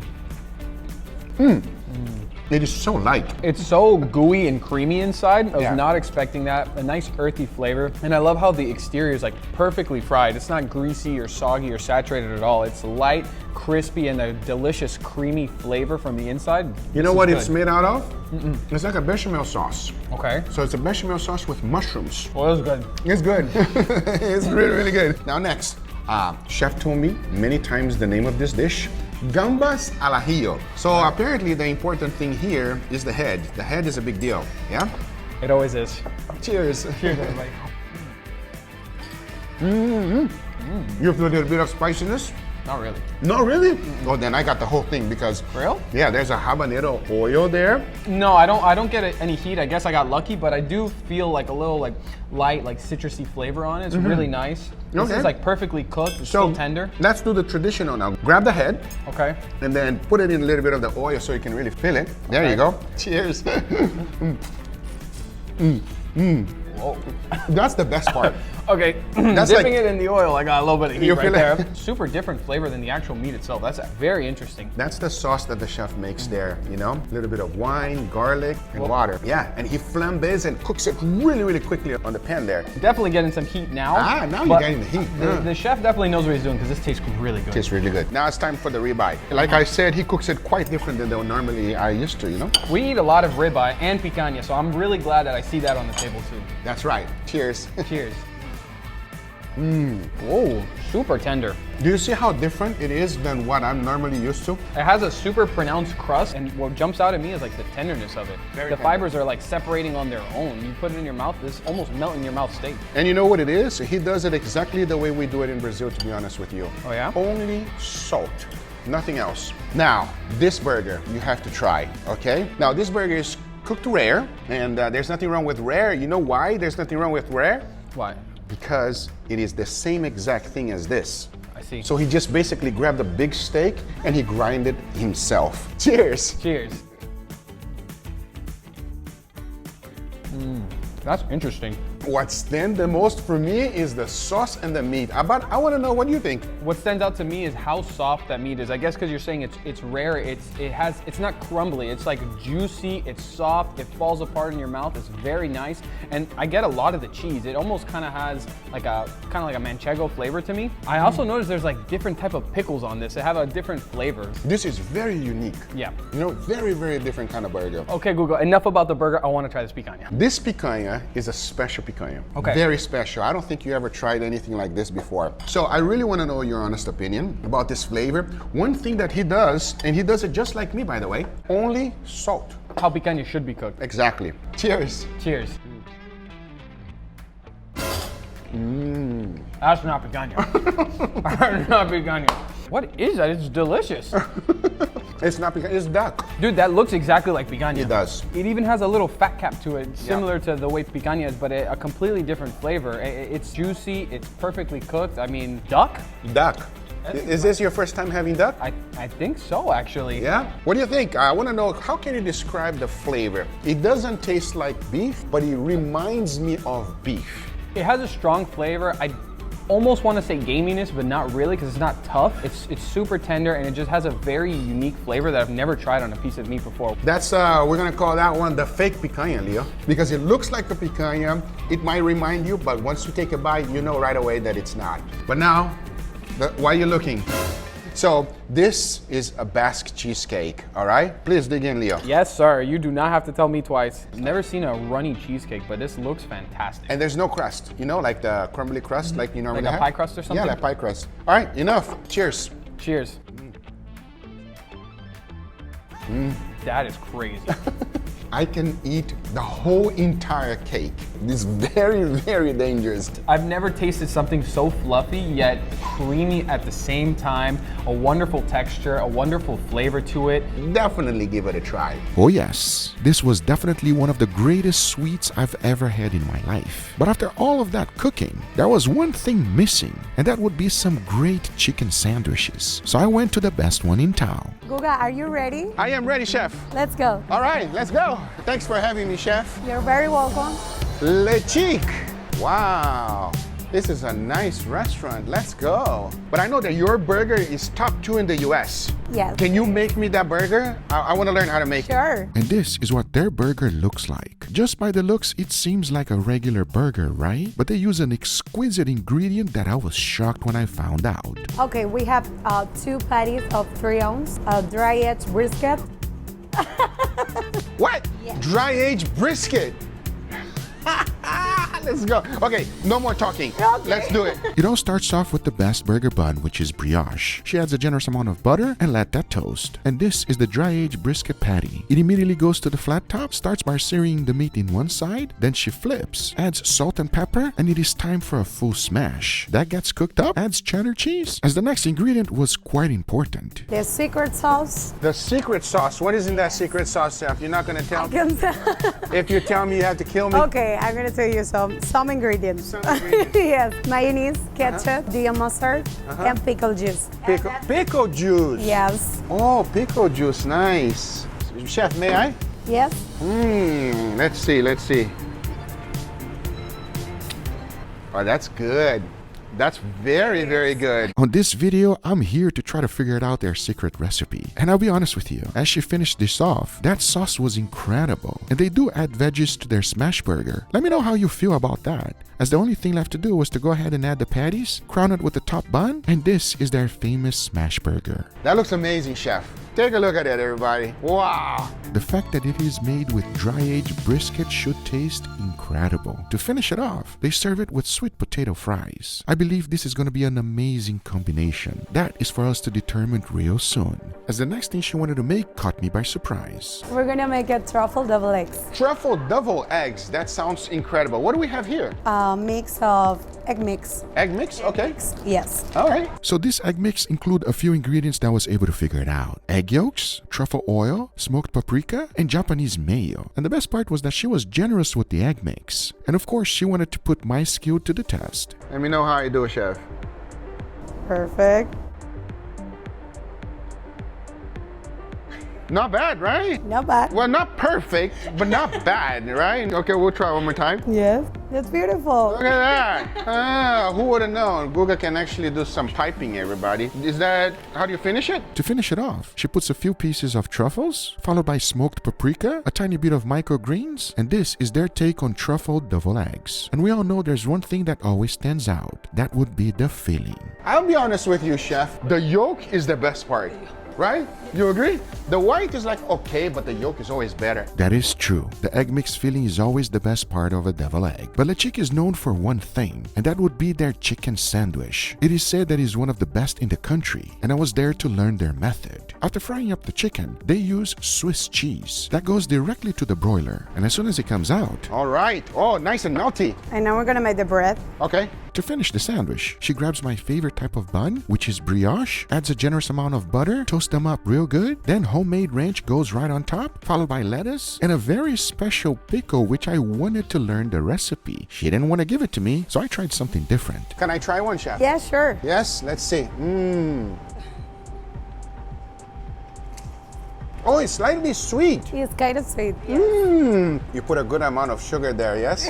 Oh, I see. Nice, nice, nice. But to finish this off, she grabs that fried chicken with the Swiss, adds that to the sandwich, and crowns it off with the top bun, as this is their chicken sandwich. But she was not done yet, as to finish it up the whole plate, she cooks up some fries, seasons them really well, and that's how they serve their chicken sandwich. And as you already know, it's supposed to be one of the best ones in the country. We'll see about that real shortly, as the next thing on the menu for me is this. Tuna tartare. Whoa, one of my favorite things to eat. Okay, how does it work? Talk to me. So we have here sourdough. Oh, sourdough bread and super thin too, huh, chef? There are a few ingredients that makes this excellent, because she starts off with garlic oil, followed by salt and black pepper, then immediately goes on the grill, making it super crispy. Wow, that just took a few seconds, huh, chef? That grill is super hot. So now we have the bread ready for the tuna tartare. Okay, nice crispy bread, got a nice char on it, and it's super crusty, everybody. Let's go over there to do the tuna tartare. Here I have some red loin tuna. Oh, nice. We're gonna marinate with the orange ponzu and lemon vinaigrette. What? Lemon vinaigrette. Lemon vinegar. Is that like homemade from you? Yes. Oh, she's not willing to tell me the secret. Can I try it, chef? Try it, yes. Oh, that's amazing. What you put in there? She's not gonna tell me. It's a secret. Oh no, come on, all right. So to complete the dish, she puts a little bit of orange ponzu, followed by some salt, black pepper, her lemon vinaigrette, and to finish it off, some fresh scallions. So I love what she's doing right here, and then you see what she does is she's squeezing the excess of the marinade. That way it's not overpowering. I did not know about that, chef. Normally I would just grab it and put everything, and sometimes it's too much. You know what I mean? So, oh, that's fantastic. Squeeze it all out, everybody. That way you don't overpower the fish. And now we're going to put over the top the pickled guacamole. Pico guacamole. Ah, what is in there, chef? Just avocado and some jalapenos, salt, black pepper, and lemon juice. And lemon juice, got it. To complete the dish, she removes the mold, adds some black sesame seeds, followed by some scallions, and of course the toasted bread. And this is their take on tuna tartare. I think I can eat this all day, every day. Chef Andy, what are we preparing now? Fried chicken. And this is their take on fried chicken. Now it's all about their seasoning and batter and marination, which obviously she was not able to share with me, because I was told something that shocked me. Fried chicken, my favorite. Now I see that this chicken here is already kind of pre-cooked. Yeah. So it's cooked almost all the way, but not really? Not really. It's for the job more easier and fast. So we pre-cook 4 minutes, and then for the service, we're going to fry it for 3 minutes. Oh, I see. So it's like pretty much halfway. Yes. Halfway cooked. Oh, okay. And then to finish it off, you still get nice and crispy? Yes. Please, chef, tell me, how does it work? So we're going to take 2 pieces. Got it, okay. Put it on the fryer. Straight on the fryer, okay, nice, okay. And the timer for 3 minutes. It's ready? It's ready. 3 minutes, took no time at all, okay. So now it's fully cooked. Now it's fully cooked. Got it. And I'm guessing you normally do this so faster service, right, chef? Yes. You don't want it to take too long for your chicken sandwich, right? You want your chicken sandwich right away, you know what I mean? Yes. We have so much chicken. Oh, and you chop them up? I see. Now we're going to put it on the plate. For finish the plate, we're going to put the sauces. This is the ranch. spicy maple syrup, honey mustard, and some microgreens on top. I'll be honest with you, as just holding the chicken, it was extremely crispy, and I cannot wait to try it. But believe it or not, this is not their most popular item in the menu, because in the end of the day, it's this one, their rotisserie chicken. So chef, tell me about this here, because I know it's one of your most popular dishes here. Now, rotisserie style chicken? Yes. Lo marinamos con salsa de tomate, ajo, romero y aceite de oliva. A la parrilla. Lo dejamos que se dore un poquito, lo suficiente. It's not fully cooked. You rotisserie it first? You went on a rotisserie? And wood fire? Yes. I see, because I can smell it. I can smell it. So you basically pre-cooked it for service, and now it's to finish it off. Yes. And we're gonna finish it off right here on the grill? Yes, we're going to put some oil. Oh, okay, please, chef. Yeah, I'd love to learn. Whoa! What is that? It's a guajillo oil. Guajiro oil.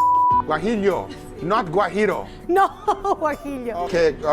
Obviously, I gotta work on my Spanish. Now, since it's already pre-cooked, the key was to finish it off, and she adds a generous amount of this oil, which, let me tell you something, you will definitely see me making it, as it provides an incredible flavor to the chicken. And the funny part is that as it's heating up, she keeps adding more and more oil, allowing the flavor to seep through and making this chicken taste great. And of course, it's all about the wood fire and the extra flavor being hit by the smoke. To serve, they also make a different type of potatoes, which she seasoned it really well. This one gets the expensive sauce, huh, chef? Ah, I see. As we have a chimichurri sauce and a spicy mayo, followed by some extra fragrance, which is basically a rosemary that she torches up. And this is their most popular item on the menu. As you can clearly see, we've made a lot of food today. And even though they look great, like I always say, the most important thing is always the taste. And we're about to find that out right now. And here we have a feast in front of us, Leo. Are you ready? Guga, I really like coming with you to these restaurants. I know, bro. We got a lot of things to try. Okay. Let's dig in. I would love for you to try this chicken first. Oh, we're going chicken first? Yes, oh, sir. I like this chicken here. So this is an award-winning chicken, Leo. Award-winning chicken? Award-winning chicken, sir. I'm used to KFC. And KFC don't win no awards, let me tell you right now. Give it a try. Cheers. Cheers. I said it once, I'll say it again. Thighs is always better than breast. You agree? Yes. This is amazing. Little spicy, you feel it? Yeah. It's just so crunchy, and it's so much crunch on top of crunch on top of crunch, something I've never tried before. It is extremely crispy, this chicken, and also very flavorful. Yeah, this is just an extreme amount of flavor in this chicken, Guga. I will say, I'm surprised not only at the crispy texture that it has, but the flavor. Bro, chicken is not this flavorful, but for some reason, this thing tastes so good. I'm telling you, it has a lot of spices, very delicious. I like the chicken, I like it. So Leo, here we have two appetizers. I want you to try this one here, which is a truffle deviled egg. You go for that one. I'm gonna try the tuna tartare. I love tuna tartare. Give me your honest opinion on that one, and I'm gonna go for this one. Cheers, everybody. Cheers.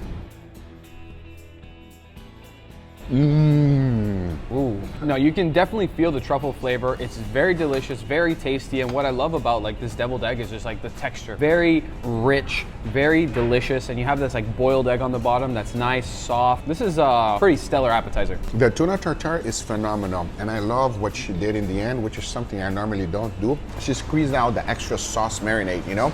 So it's just coated nicely. It's like the perfect amount. And that pickled guacamole that she puts on top, magical. Pickled guacamole. Yes, sir. Now I want to try this right here. Their award-winning burger. Please grab it, Leo. Award-winning burger? Leo, listen to me. Listen to the words that is coming out of my mouth. Are you ready? Dry-aged brisket. Smashed burger, my friend. With a secret sauce. Are you ready? How many awards does this place have? Apparently too many. All right, let's find out. Cheers, everybody. Cheers.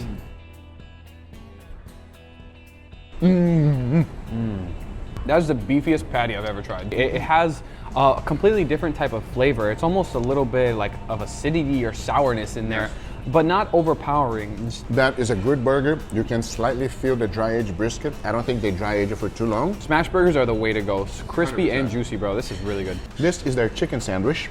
Oh, cheers.